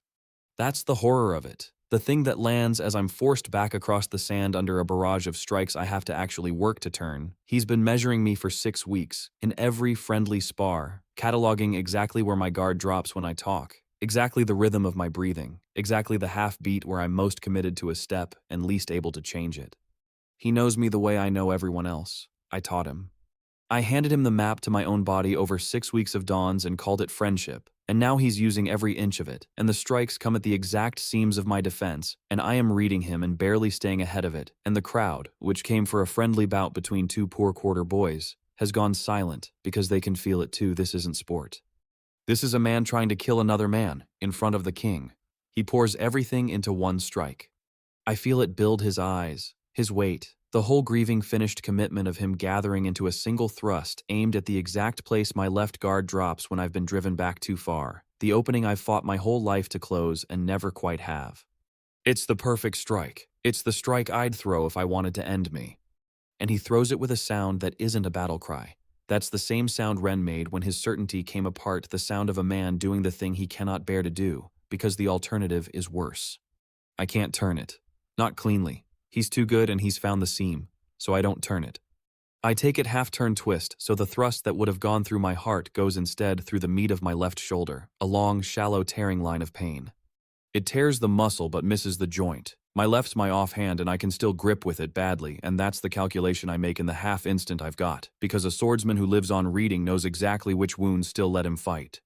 The force of it and the twist together throw me down into the sand, hard, blade spinning from my hand. The arena screams. 12,000 people surge to their feet. Momo's voice somewhere in it, high and terrified. Big brother, get up, get up. and Toru stands over me with his blade dark at the tip and his chest heaving and his face wet, and I'm down in the sand, bleeding, disarmed, exactly where he needs me to be to finish it, one clean thrust away from a tournament death that no one will ever question. He doesn't finish it. He stands there, blade raised, arm shaking, and he cannot bring it down, and I look up at him from the sand, and here is where 2 lifetimes of reading intent finally does the one thing it's for. Because now, at last, with the map complete and the killer revealed and my own blood on the sand, I read him true. Not the fear I kept getting right and interpreting wrong, the whole of it, the apology, the grief, the thing on the scale. I know exactly what this is now, and I know what it needs, not rage. If I show him rage, if I roll away and reach for my blade and come up ready to kill the man who just tried to kill me, then I'm the enemy he's been told I am, and the last door slams, and he finishes the job because there's nothing left in the world but the job and the sister. Rage is what the handler is counting on. Rage is the whole plan. I lower what's left of my defenses. I lie in the sand, bleeding, unarmed, entirely at his mercy, and I look up at my friend, and I ask him quietly, so quietly it doesn't carry past the 2 of us, in exactly the voice I use for a thing I actually want a person to hear. Toru. Who told you to kill me? Time stops. Toru's whole body locks. Whatever he braced for, a curse, a plea, a desperate lunge, rage, terror, betrayal, it wasn't this.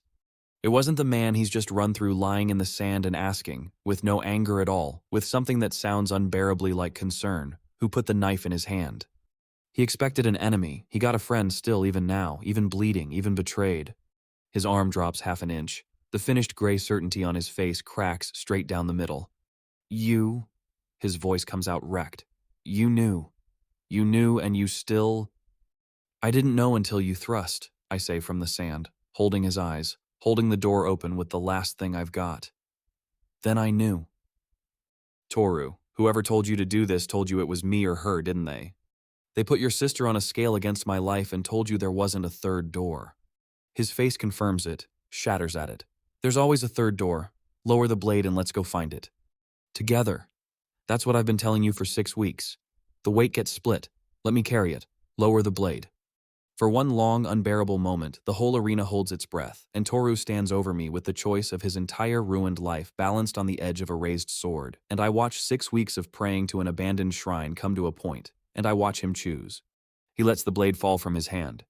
It hits the sand beside my head, and Toru goes down to his knees, and the referee is running, and the crowd is a wall of confused noise, and Toru grips my bloody left shoulder and says, fast and low and desperate, everything at once now that the door's open. It's a man, a handler, magic faculty high up. I never saw who's above him. They've had me 5 years, they pay for Momo's medicine, they own us, and 6 weeks ago they said kill you before the tournament, or they'd kide. They said they'd start with her. They said they'd make me watch. I believe you, I say, help me up.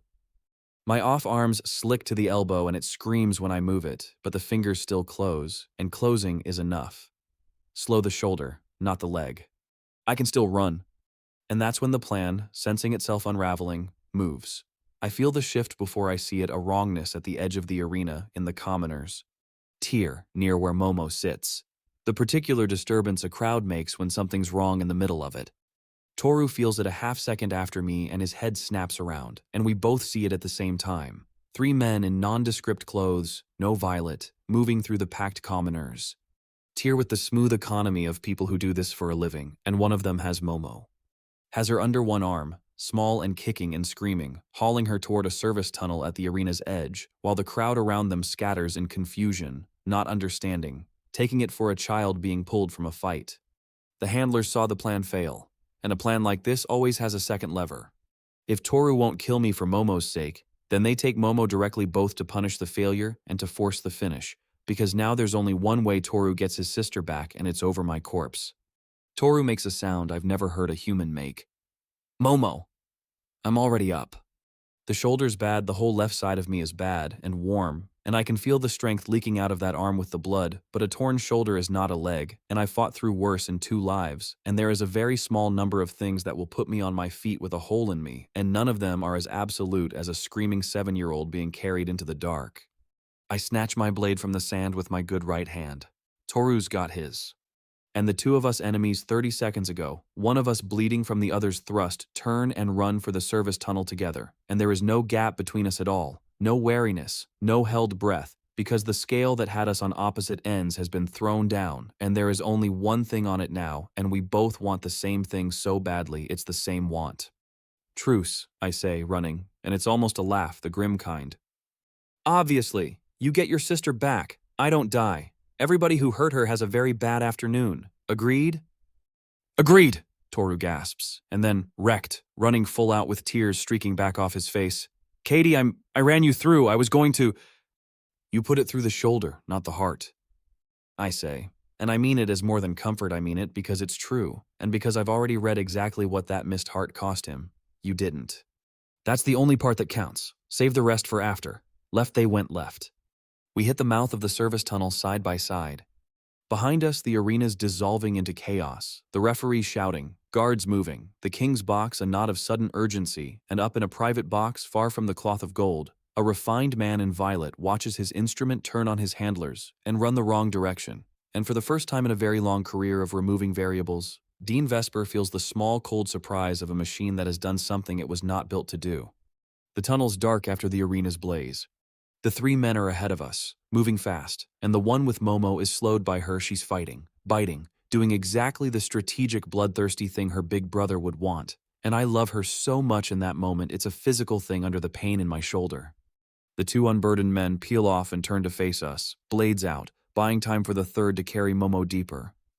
Professionals. They read me and Toru a bleeding boy with one arm hanging and a wreck of an assassin, and they like their odds. They shouldn't. Toru takes the left one and I take the right, and here at last, in a dark tunnel with a stolen child screaming ahead of us, is the thing I've been waiting to be true since I opened my eyes in a nameless boy's body. I am not alone in this. Toru moves like the killer he was made into, but now the killing craft is pointed where it was always supposed to be, at the men who made him, and I read every enforcer's blade before it commits and fight almost entirely off my right, my left doing nothing but keeping my own blade steady when a two-handed cut demands it left one's going high, Izumi. Suzuna, the one by the pillars building a barrier, don't waste blades on the front of it. I'll cut the seam and my man's blade comes at me, and I read it before it commits, and cut it out of his hand and put him down without killing him. Because we don't do cruelty even to these. Because someone has to answer questions later and Toru's man goes down a half-second after, and we don't break stride. We're past them and running deeper into the dark after the third. They took her here for a reason, I say, running, and my breath's coming short now, the blood loss starting to tell at the edges. Not out a gate deeper. Into the arena's undercity. Why? Why not just get her out of the capital? I don't know, Toru gasps. I never knew what they wanted with they only ever pointed me at people. I didn't know they took children. And that's when the pieces I've been carrying all week finally, all at once, slammed together into a shape I don't like at all. A rare gift the physician had never seen. Something unusual about her he couldn't name. The questions Ren warned me about, who I was close to. A conspiracy at the top of the magic faculty, operational, practiced, that pointed an assassin at me not just because I was a threat but to remove a witness. And a sick little girl with something in her no physician could name, in a poor quarter room, whose brother had been steered into a killer's contract 5 years ago by a soft man in a good coat. Toru, I say, and my blood runs cold in a way the shoulder wound has nothing to do with. Momo was never a hostage. She was never just leverage on you. I look ahead into the dark where a service tunnel becomes a stair, becomes something older, descending under the arena into a part of the Academy's undercity that no map I read in the records hall ever showed. She's what they came for, from the start. They didn't point you at me to kill a swordsman. They pointed you at me because I got too close to her. The gift the physician couldn't name, that's the whole reason. She's the target. She always was. Toru's face, running beside me in the dark, comes apart and reassembles into something I've never seen on him and never want to see again, a fury so complete it burns the grief right out of it. A man who has just learned that 5 years of murder bought his sister exactly nothing, that the medicine and the rent and the ownership were all just the fattening of a lamb, that he sold his soul to the very people who wanted her all along. Then we get her back? Toru says, in a voice like a blade drawn. And then I find the man in the good coat, and then I find the man above him, and I don't stop finding until there's no one left to find. He looks at me, and the last of the enemy is gone from his eyes forever, replaced by something we're going to need very badly for what's ahead. Are you with me? All the way down, I say.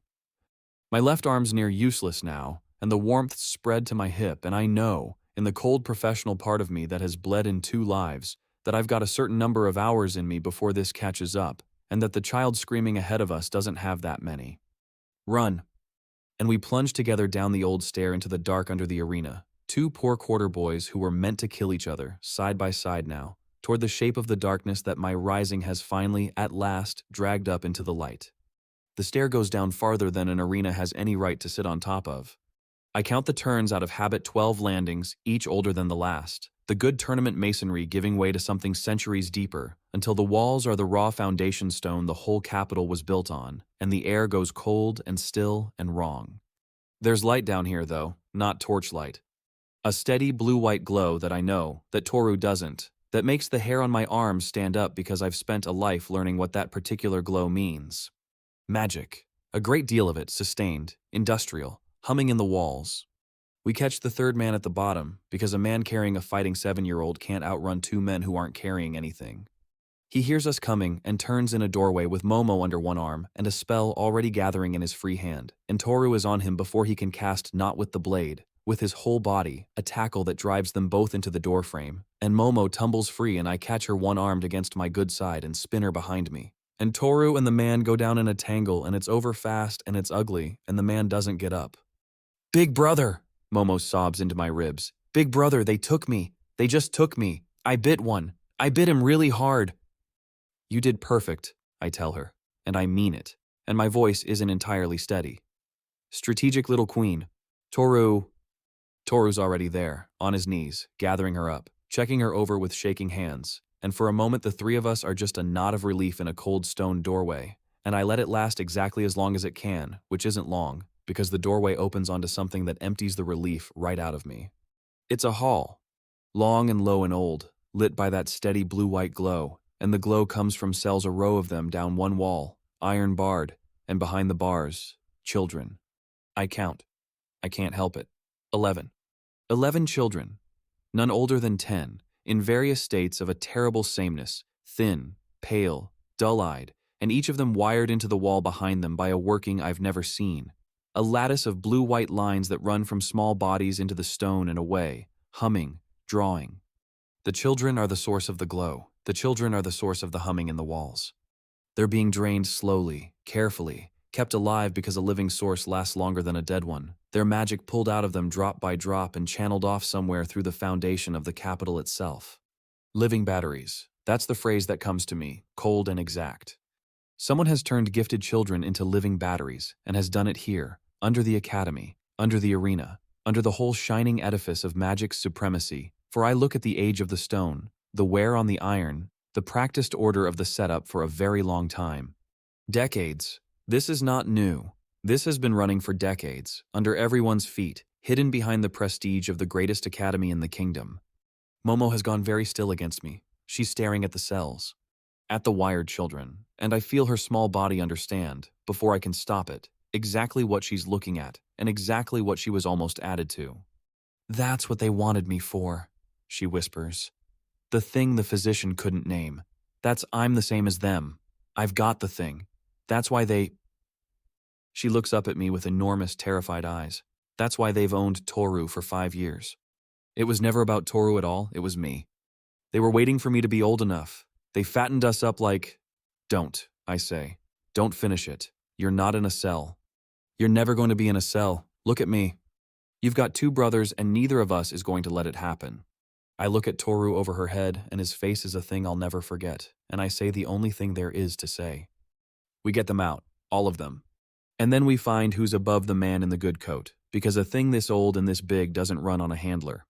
It runs on someone with a seat at the top, someone who's kept it hidden for decades behind exactly the reputation that let no one look. "Vesper," Toru says. The name comes out of him like it's been waiting 5 years. The handler answered to someone he called V. Only ever the letter. I thought it was nothing, but there's only one V at the top of the magic faculty. Dean Vesper. The name lands in me and locks a dozen things into place. The refined man I glimpsed in the private box. The examiner 400 years of institutional weight all leaning one way.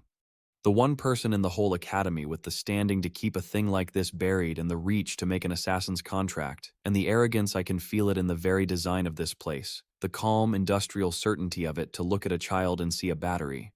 We get to work, and here is where everything I built comes to bear at once, because I am not doing this alone, and I never was going to be again. There's a fight first. The cells aren't unguarded, a thing this valuable never is, and enforcers come out of the deeper dark, 6 of them. Real combat mages in dark leathers rather than violet robes, the private muscle of a secret decades old. Toru puts Momo behind the sturdiest iron door he can find and tells her to hold it shut and not open it for anyone but him or me. And she does, fierce and terrified and strategic. And then Toru and I turn to meet 6 trained mages in a stone hall with 1 working shoulder between the 2 of us. And then we don't have to do it with 2. Izumi comes down the stair.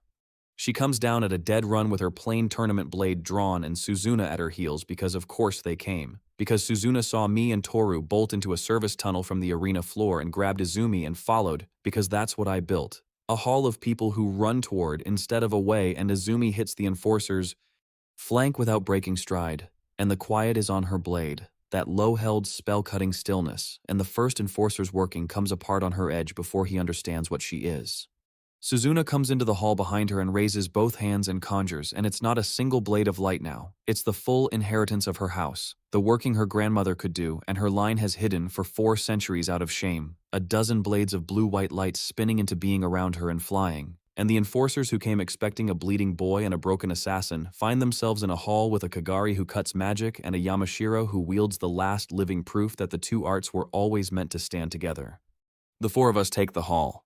I read every enforcer before they cast, the way I've read everything in 2 lifetimes, and I call it out. Left one's going high, Izumi. Suzuna, the one by the pillars building a barrier. Don't waste blades on the front of it. I'll cut the seam and we move like a thing that's been trained for years, even though it's been 6 weeks, because the training was real, and the trust is total, and there is a hall of children behind us who need us to be exactly this good. My left arm slow and slick to the elbow. Toru's thrust tore the shoulder muscle but missed the joint, and the fingers still close, badly, so I fight almost entirely off my right and keep the bad arm for steadying the blade when a 2-handed cut demands it. Toru fights beside me, and I don't have to watch my flank because he's got it. The killer's craft finally, fully turned to the only thing it was ever worth turning to. Izumi cuts a working in half and laughs, actually laughs, wild and free. A girl who spent 9 years kneeling to a spark now cutting combat mages apart under the earth. Suzuna's light blades fill the air. It doesn't take long.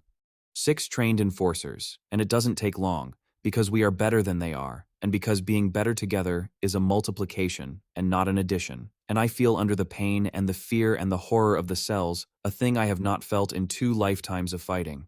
I feel that I am part of something, in the middle of a fight, and it does not make me weaker, it makes all of us more.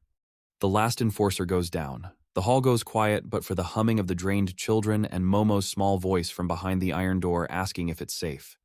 We free them. It takes all 4 of us, and it's careful work, because you can't just cut a child out of a draining lattice. Suzuna works out that the working has to be unwound from the child's end first, or the backlash could kill them, and she does it, gently, 1 lattice at a time, and I cut the seam she points me to, and Izumi and Toru catch the children as they slump free. And Momo comes out from behind her iron door and does the one thing none of the rest of us can do, which is be a child among children, take their thin hands and tell them her name, and that her brothers are here and it's over, that the men who took them are on the floor, that they're going up, into the sun, out of the dark, and the dull, terrified eyes of the 11 come slowly back to life at the voice of one of their own who somehow isn't in a cell. 11 children, alive, free. But barely able to stand months, some of them years, wired to a wall that drained them and never let them walk, and now their thin legs won't hold, and their eyes swim at even the dim blue-white light. And I understand looking at them that getting these children up 12 landings of stair is going to be its own slow ordeal, that half of them will have to be carried, and the strongest of them helped every step. Blinking in the glow that's already fading as the last lattice comes undone, and then just the 4 of us and the 12 of them in a cold stone hall that has, for the first time in decades, gone dark and silent and empty of its horror. There'll be a way up that isn't the stair, I say. A working this size needs to move what it draws somewhere, and it needs supplies coming in, and it needs the children brought down without hauling them through the arena. There's a way out that reaches the surface somewhere private. Suzuna. The channeling.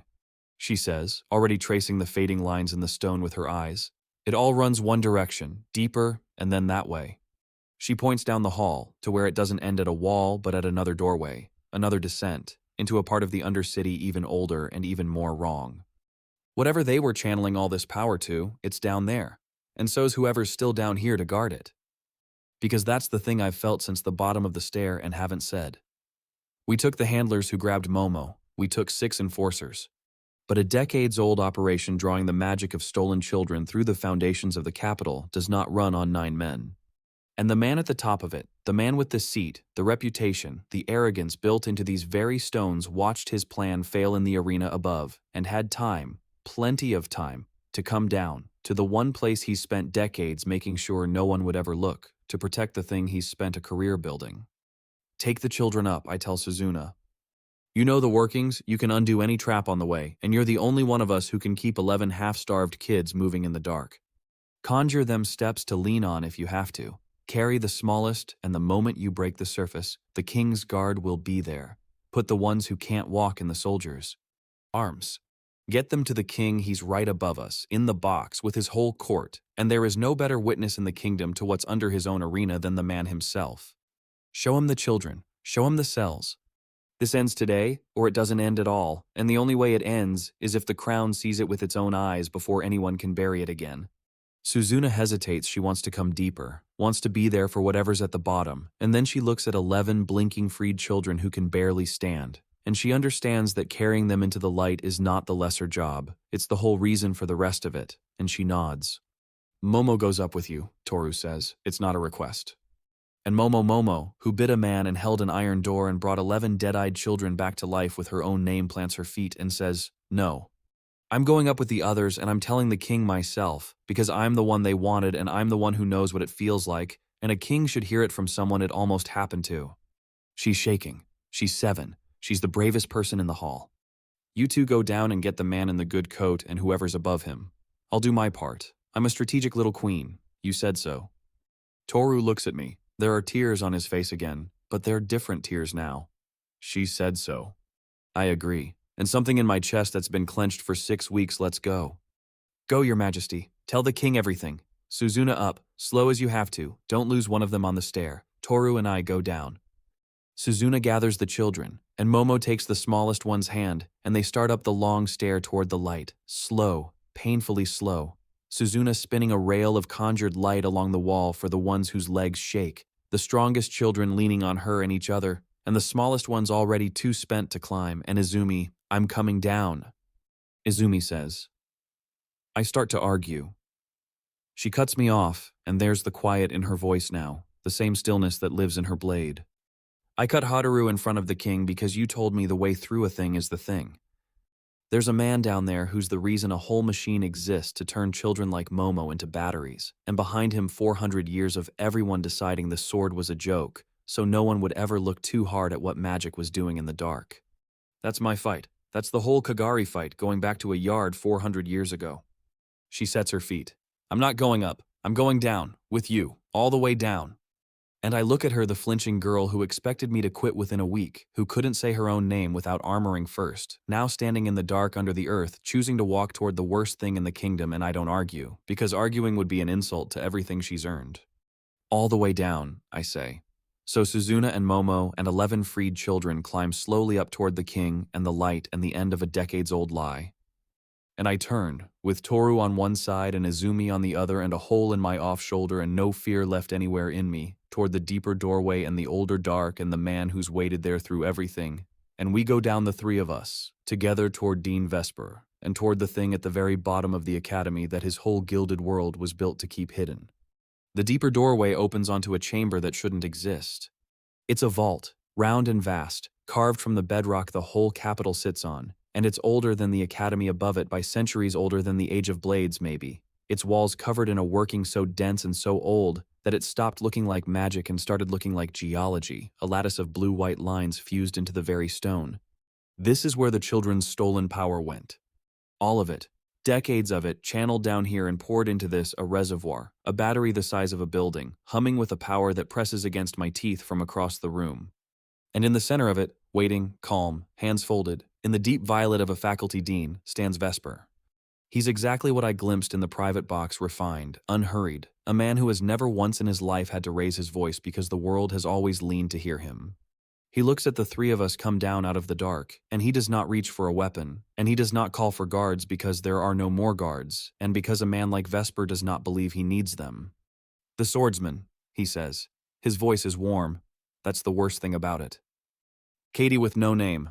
And the little Kagari I watched you this morning, that was genuinely impressive. I'll admit I was moved. And Toru." He turns the warmth on Toru like a lamp. "My best instrument. 5 years, and you break in one morning over a peasant's kindness." I told myself sentiment was efficient, a man will do anything for a sister. I overlooked that a man might also do anything because of one. A useful lesson. Costly, but useful. "You wanted Momo from the start," Toru says. His voice is very quiet, which is worse in him than shouting would be. "The medicine. The rent. Owning me. It was never about the people you pointed me at. It was about keeping her fed and alive and close until she was old enough to put in a cell. Not from the start. That's the part that will comfort you least, I think." Vesper says it the way you'd confirm a train schedule. "Your recruitment and her gift were two separate strokes of fortune. I took you 5 years ago because you were a useful instrument. A desperate orphan with a dying sister is the finest raw material an operation like mine can hope for. It was only later, when my people flagged her channeling capacity, that I understood I had, quite by accident, been feeding and housing my own future asset for years. Two lucky hands, which I merely had the wit to fold into one." He gestures mildly at the humming vault around us. "She has a rare capacity the physician you took her to hadn't the education to name it, but I had people watching. I always have people watching the poor quarters. That's where the gifted hide, unregistered, unnoticed, unmissed. A gifted child of a noble house would be looked for. A gifted child of a dead dockhand is simply a resource that hasn't been collected yet." "You channel it where?" I ask. "Because I need to know, and because keeping him talking is keeping his hands folded, and because standing still is, if I'm honest, its own small mercy right now. My left arm hangs slick to the elbow, and the whole side of me has gone from hot to cold, and cold is the worst sign. I've bled in 2 lives, and I know exactly how many hours a body has in it before the arithmetic goes against you, and I know this one is spending them fast. To our neighbors across the eastern border," Vesper says pleasantly, "who pay very well, and who are building something that requires more power than a kingdom can honestly produce. But that is politics, and politics bores me. What interests me..." And now, for the first time, his eyes come fully to me, and the warmth in them has a floor under it that is very cold indeed. "What interests me is you. Because I have kept this quiet for 31 years. 3 kings, 2 of them buried young. Wars are hard on kings. A dozen inquiries that came close and were gently steered away. Do you know how? By making certain that no one ever looked in the one place the answer sat. And do you know why no one ever looked?" He spreads his hands to take in the vault, the academy above, the whole edifice. "Because the sword was a joke. Because for 400 years, everyone knew that magic was supreme and the blade was a dead relic for the poor, and a certainty that total is the finest hiding place ever built. No one investigates the thing they're certain of. And then a no-name commoner with a stick walks into my academy and starts teaching the poor that the blade cuts magic, and teaching them to look and to work and to stop being certain, and my hiding place, 31 years old, begins for the first time to develop cracks." He inclines his head, almost respectfully. "You didn't threaten my prestige, swordsman. You threatened my invisibility. That is why you had to die before the tournament. And that is why now you have to die here." The vault answers him. The old fused working in the walls flares, and Vesper raises his hands, and I understand in one cold instant exactly how much trouble we're in because he isn't a combat mage, relying on his own power. He's standing in the center of a battery the size of a building, decades of stolen children's magic at his fingertips, and when he casts, he doesn't cast his own strength, he casts theirs, all of it, and the working that blooms out of his hands is the most sophisticated and the most enormous thing I have seen in 2 lifetimes. It comes at all 3 of us at once, not a bolt, not a lance, but a lattice, a net of blue-white force that fills the whole chamber, too big to dodge, too complex to read all at once, and I shout, "Seams, find the seams," but there are 1,000 of them and they're moving, and Izumi cuts 3 and Toru rolls under 2, and I take one across the ribs that would have opened me if I hadn't twisted a second wound now, shallow but bleeding, added to the first, and I feel the cold spread further, and the net reforms faster than we can cut it because it's fed by a reservoir that doesn't tire. Vesper doesn't tire either. That's the design of the thing. A combat mage would burn out. He never will. He just stands there, hands folded again between castings, patient, warm, watching us bleed and cut and roll and slowly lose ground because he can do this all day and we cannot, and he knows it. I know it worse than the others because I can feel my own edges going gray, the reading coming a half beat slower than it did an hour ago, the bad arm now doing nothing at all but hanging. You see, he says conversationally over the din, this is the answer to your whole tiresome philosophy. Work, humility, the blade cuts magic. Yes, a blade cuts a spell. One spell the way a knife cuts one rope, but I am not one rope swordsman. I am the reservoir of 31 years. I am the accumulated destiny of 100 gifted children. You cannot cut a reservoir. You can only cut and cut and cut until your arms fail, and then I will still be here, folded and patient, and you will be on the floor. He casts again, and it's worse, and Izumi goes down under it with a cry and doesn't get up right away, and Toru drags her clear and takes a wound doing it, and I feel the whole thing tilting toward exactly the end Vesper described. So I do the thing that wins fights I'm losing. I stop trying to win the fight he's fighting. Toru, I say, low and fast. In the half-second his net takes to reform. Get Izumi out of the middle. Both of you the walls. The workings fused into the walls. That's where he draws from if you cut the channel, the feed lines in the stone, not the spells he throws, the source. Suzuna's voice in my head from the cell hall. The working has to be unwound from the child's end first. He's not casting his own power. He's casting through a conduit. Cut the conduit and he's just an old man in a robe. Go. They go. And I do the only thing left for me to do, which is buy them the time to do it, alone, against the biggest working in the kingdom, with one dead arm, a hole across my ribs, and the gray creeping in at the edges of everything I can see. I stop cutting the net. I walk into it.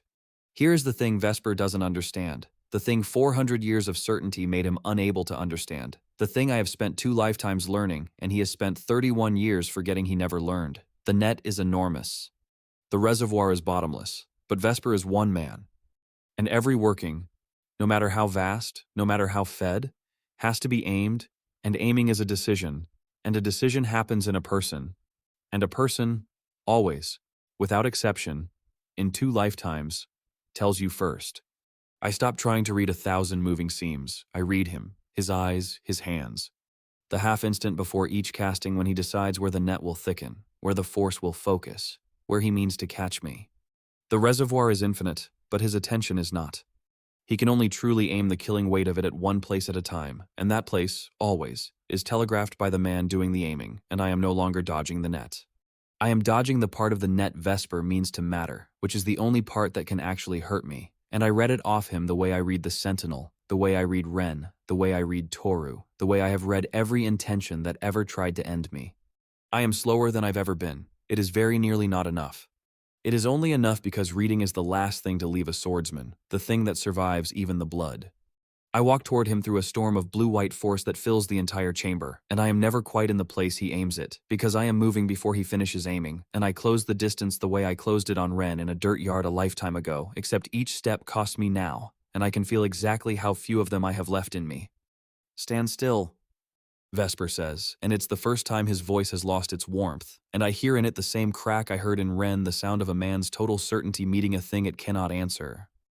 You said the sword can only cut one rope, I tell him, walking, reading, never quite where he aims. You're right. It can only cut one rope at a time. But you've made a mistake that 400 years taught you to make, and I'm going to tell you what it is before you die, because you should know. Behind him, at the wall, Izumi's blade bites into the fused feed lines and the net stutters for half a heartbeat. The whole working flickers, because the conduit's been nicked, and Vesper feels it and his head snaps toward the wall, and that is the half-second I needed. You think the reservoir is your strength. It's your seam. Everything you cast comes through that conduit in the walls. Every spell you've thrown at me for 5 minutes has one single point where it all closes on itself, and it's not in the net, it's in the feed. Toru's blade joins Izumi's at the wall. The two of them cutting the fused lines together now, and the net stutters again, longer, and Vesper wheels toward them in real alarm, pouring power at the wall to stop them, and in doing so takes his aim off me entirely. Which is the whole thing, which is what it was always for. It has to be. I have exactly one clean movement left in this body and no more, and this is the one. I reach him. A blade tempered by humility and labor, I say, close now, close enough for him to hear it under the failing hum. cuts deeper than any magic born of arrogance. Not because it's stronger, because arrogance stops looking. You stopped looking 31 years ago, Vesper. You were so certain the sword was dead you built your whole life on top of a thing you never once thought to check. And a man who stops looking always leaves the one seam uncut. He turns back to me, and his eyes finally find the fear, all of it at once, 31 years of it, and he throws everything the reservoir has left directly at me, no aiming now, no finesse, just a wall of stolen destiny meant to erase me from the world. And I cut the seam, not the net, not the wall of force screaming toward me. The seam, the single point where his entire working, the whole vast lattice fed by 31 years of stolen children, closes on itself to pass through him, the place where the man and the reservoir become one thing, the join that holds all the rest. I put every quiet of 2 lifetimes and every last drop of what's left in me down the steel, the good arm alone, the bad one only steadying the flat for the half-second the cut demands, and I find it in the space between his hands, and I cut, one final perfect cut, the cut I was born twice to make, and very nearly did not live long enough to reach. That sound, the cut rope, the released breath, enormous, this time the largest working I've ever unmade, 31 years of it, coming apart all at once. The net doesn't fade. It falls the whole chamber's worth of blue-white force unraveling from a single severed seam, peeling apart, the vast fused reservoir in the walls flaring once, blindingly, and then going dark as the working that held it all together simply ceases to be a whole. And Dean Vesper stands in the sudden dark, with nothing around him and nothing left in his hands, and my sword has already passed through the space between us, and the cut that unmade his working did not stop at the working. He looks down. Then he looks at me, and the warmth is entirely gone. And what's left underneath is only a very old man who was very certain and never once thought to check. Impossible, he says. It's what they always say. It's the last word of every certainty I've ever cut. No, I tell him, quietly as he falls, and my own knees are going now, the last of the cut having taken the last of me with it. Just the work.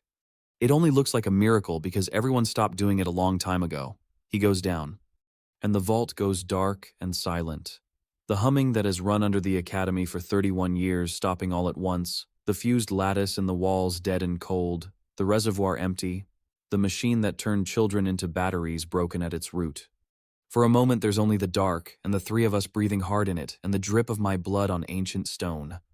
I let myself go down to one knee, because there's no one left to hide it from, and because the chamber has started gently to spin. Then Izumi's voice unsteady from the wall. Kaide, is it he? It's over, I say. It's over, are you both alive? Toru's voice, ragged. Cut up, alive. A pause, and then wonderingly, in the dark. The lines in the wall, they just died, all of it. The whole thing died when you… And then sharper, closer, hands on me. Kaide, you're gray. How much of that blood is yours? Most of it, I admit, because lying takes energy I no longer have. When I correct him anyway, because that matters more than the blood. You cut the feed, both of you. I couldn't have reached the seam if you hadn't pulled his aim to the wall. That wasn't me. That was 3 of us doing 3 parts of one thing. Izumi gets under my bad side, careful of the shoulder, and Toru takes the other, and the 3 of us lean on each other in the dark of a broken vault, and I have never in 2 lifetimes been so glad to have someone to lean on, because right now I could not stand without it. That's the whole difference between him and us. He had 31 years of stolen power and he fought it alone. We had 6 weeks and each other. Turns out that's more.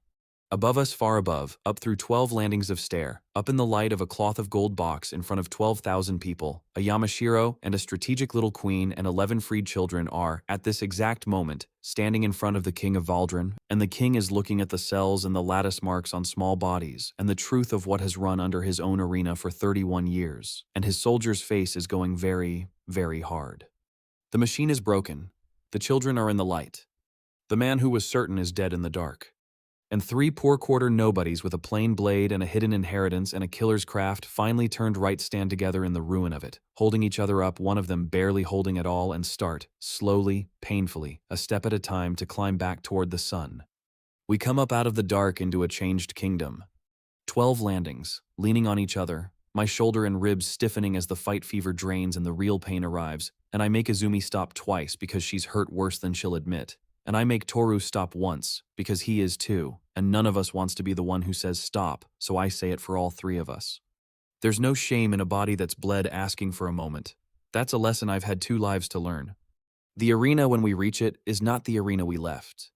Word has traveled the way word does faster than any of us climbed, and 12,000 people who came to watch a tournament are on their feet, but not for a match. Many have already gone, scattered by the panic that broke out when Momo was taken, but the core of the crowd has stayed, and the nobles in their boxes with them, held by the royal soldiers who have sealed every gate. In the center of the sand, in front of the cloth of gold box, stand 11 freed children with lattice scars on their thin arms, several of them held upright by soldiers who carried them the last of the way up the stair, and Suzuna beside them with her hand on the smallest one's shoulder, and Momo standing before the king of Valdrin himself, small and fierce and hoarse, having clearly just finished telling him everything. The first thing the royal physicians do, before I've finished crossing the sand, is reach me a king who has just learned what ran under his arena does not let the boy who broke it bleed out in front of him. They cut away the ruined shoulder of my shirt right there, and pack the wound and bind my ribs with fast, expert hands, and only when they've stopped the worst of the leaking do I let myself pay attention to anything else. The king is not sitting. That's the thing I notice first, the thing that tells me the day has already turned. A king who stands in his own box is a king who has stopped being ceremonial. His soldier's face is carved from something hard, and when the 3 of us emerge from the service tunnel bleeding, filthy, holding each other up, his eyes find us and go first to the blood and then to my face, and something in him settles into a decision that had been waiting on our arrival to be made. The swordsman, he says, it carries the whole arena. He does not raise his voice, he doesn't have to. A king who stands has everyone's silence already. The child says you went down into it. That you and these 2, his eyes take in Izumi, Toru broke the working with your own hands and killed the man at the root of it. Is this true? Dean Vesper is dead, your majesty, I say. My voice isn't much, but it holds. The machine under your arena is broken. It ran 31 years, drawing the magic out of stolen gifted children and channeling it across the eastern border to buyers who paid well. Vesper built it. Vesper hid it behind the certainty that the sword was a dead joke, so that no one would ever look in the one place the poor and the gifted and the unmissed disappeared to. The children behind me were living batteries an hour ago. There are records below and a body and a reservoir gone cold and men we left breathing who can be made to talk. I make myself meet his eyes, commoner to crown, which is not a thing a boy without a name does, and I do it anyway. And that girl in front of you was next. He'd fattened her whole life for a cell. She's the one who brought the other 11 back from where they'd gone. If you believe anyone today, believe her. The king looks down at Momo. Momo, exhausted, terrified, 7 years old, having stood in front of a king and talked longer than she's ever talked in her life, looks back up at him and does not flinch. She has already told me all of it, the king says, in more detail than I wish to hear from a child. I believed her before you climbed out of the ground. He turns, slowly, to take in the whole arena, the thousands who stayed, 300 violet robes among them gone silent and gray, and when he speaks again it's to all of them, and it's the voice a king uses perhaps twice in a reign. For 400 years this kingdom decided the worth of a person by the magic in them. And under that certainty, in the dark beneath the greatest school in the realm, my predecessors and I let a man decide that children without rank or wealth were a resource. That certainty was the hiding place. That certainty was the crime beneath the crime. His jaw works. It ends today, by my word, and it will be written into the Academy's charter before the moon turns. What he decrees, over the days that follow, and I learn most of it from Suzuna, who suddenly has a great deal of standing in rooms she used to only listen at the doors of reshapes the whole shape of things. The faculties are made equal, not by courtesy by charter, the same 400-year-old charter I dug my duel right out of, amended now by royal hand. The magic faculty's supremacy, written in at the founding by the very house that wrote the kneeling saint into a joke, is struck out. And more than equal, swordsmanship is declared a required discipline of every student of the Royal First Academy, mage and commoner alike, because a king who has just watched 3 poor quarter children do what 300 mages could not has drawn the obvious lesson and intends the whole kingdom to draw it too. No student will graduate the academy again without having learned to hold a blade and feel the quiet in it. The sword is not merely unmocked, it is mandatory. The rotting hall behind the stables is torn down. In its place, the crown funds a proper one, the first coin the sword faculty has seen in 90 years, and a great deal of it, because a king's guilt is an expensive thing and he spends it freely. I stand in the mud where the old hall stood, shoulders still bound and stiff under my shirt, and watch the first timbers of the new one go up, and I think about the 12 leaks and the buckets and the stain on the wall, and I don't say anything, because Garrett is standing beside me. Garrett, who told me on the first day that I'd killed them all with kindness or pride, who has trained every dawn since, and Garrett is crying and pretending he isn't, and I let him. Toru is arrested. That has to happen. He tried to kill me in front of 12,000 people, and he has 11 lives on his hands before mine, and a kingdom cannot simply wave that away. But I speak for him, and Momo speaks for him, and the king has already heard from Momo's own mouth the shape of the 5 years that made him a 14-year-old orphan with a dying sister, found at the exact right desperate moment by a soft man in a good coat, owned through the one thing he could never risk. And when Vesper's records are pried open below, they name Toru in the cold ledger language of an asset acquired under duress, which is a phrase that damns the men who wrote it far more than the man they wrote it about. The king rules it coercion shameless, deliberate, decades perfected coercion, and every life Toru took is laid at the door of the machine that forced his hand, and Toru is pardoned. He doesn't take it easily. I sit with him the night before the ruling, in the cell they're holding him in, which is a comfortable one, because even the crown has worked out by now which side of things Toru ended up on. I ran you through, he says. He's said it a dozen times now, and it doesn't get easier for him. In front of everyone. I had 6 weeks. I could have told you 100 times, you gave me the door 100 times, and You put the thrust through my shoulder instead of my heart, I say. You had the perfect strike. You'd measured me for 6 weeks. You had the map, and when it came to it you missed on purpose, Toru. You turned a killing thrust into a wound because even with your sister's life on the scale, even ordered and owned and out of doors, some part of you would not do it. That's the part I've been talking to since the day we shared a wall. That's the part that's your brother's brother. I hold his eyes. You didn't kill me. You couldn't. And the reason you couldn't is the reason you're going to walk out of here tomorrow. Stop grieving a murder you didn't commit. He's quiet a long time. Big brother, he says finally, trying the word. The one Momo gave me, and it comes out strange and rough in his mouth, but he means it, and I understand it's the largest thing he knows how to offer. That's she's right, isn't she? You are, to both of us. To both of you, I agree. For keeps. Those are the rules. She made them. Momo is healed. This is the part that matters most to me, more than the charter, more than the new hall. The court physicians, real ones, the finest in the kingdom, the kind a no-name boy's coin could never have bought, examine her, and they name the thing the poor quarter physician couldn't. She did have a weak chest, they say a real one, the kind she was born with, the kind that worsens in cold and damp and that the honey and thyme syrup honestly eased, quieting the raw surface of the cough the way it eases any raw cough. But laid over the top of that ordinary weakness, hidden by it, was the thing that nearly killed her and that no root tea or syrup could ever have touched, a channeling capacity so rare and so raw that her own small untrained body was straining under it, mistaking her own unspent gift for illness. The deep, edged, wrong cough under the surface, one the thing the poor quarter physician kept reaching for and could not name, that came and went with the rest and that he'd taken for some complication of the weak lungs. It was never wrought.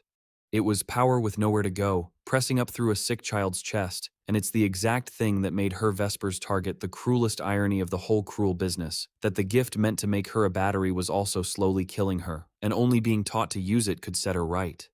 So they teach her, gently, carefully, under the eye of the reformed academy, and the deep cough fades, and then it's gone, and the surface one goes quiet in its own time as a fed and rested body finally mends.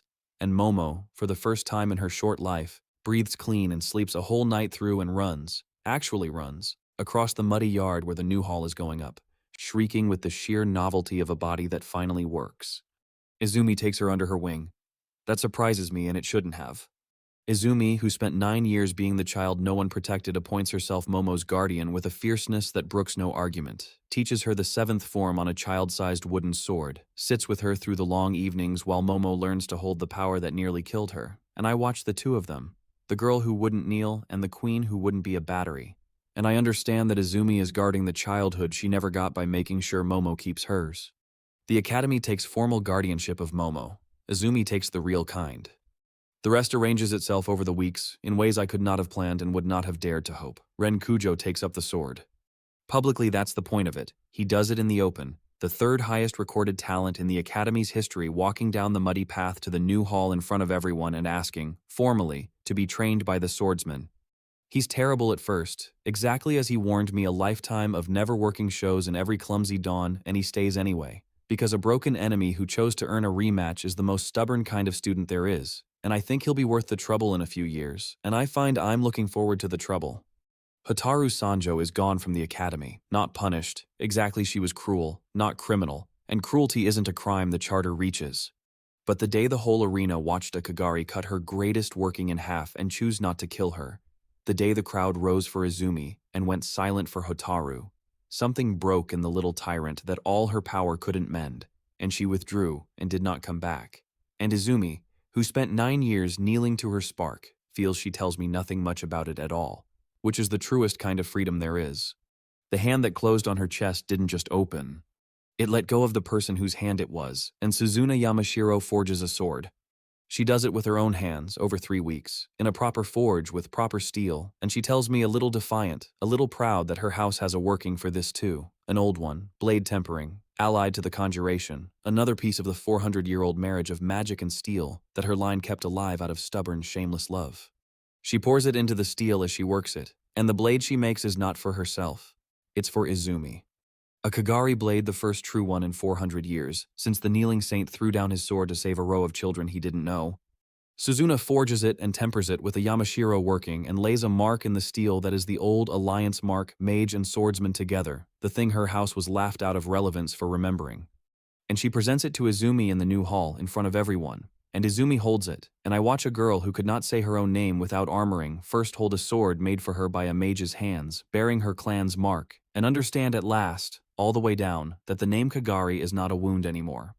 That's the thing that finally actually finishes the 9 years. Not the tournament, not cutting Hotaru, this. A friend from the other school, forging her the blade her family was denied, in front of a hall of people who know exactly what the Kagari name means now, and say it with pride. Izumi comes to find me that evening, in the new hall, with the new sword in her hand. The hall is crowded. That's the thing I keep not being able to get used to. The old hall held 7 beaten people in a space built for 100. This one is full mage and commoner side by side at the racks. Ren Kujo sweating through the 7th form next to a poor quarter boy who'd have been throwing garbage in the yard 6 months ago.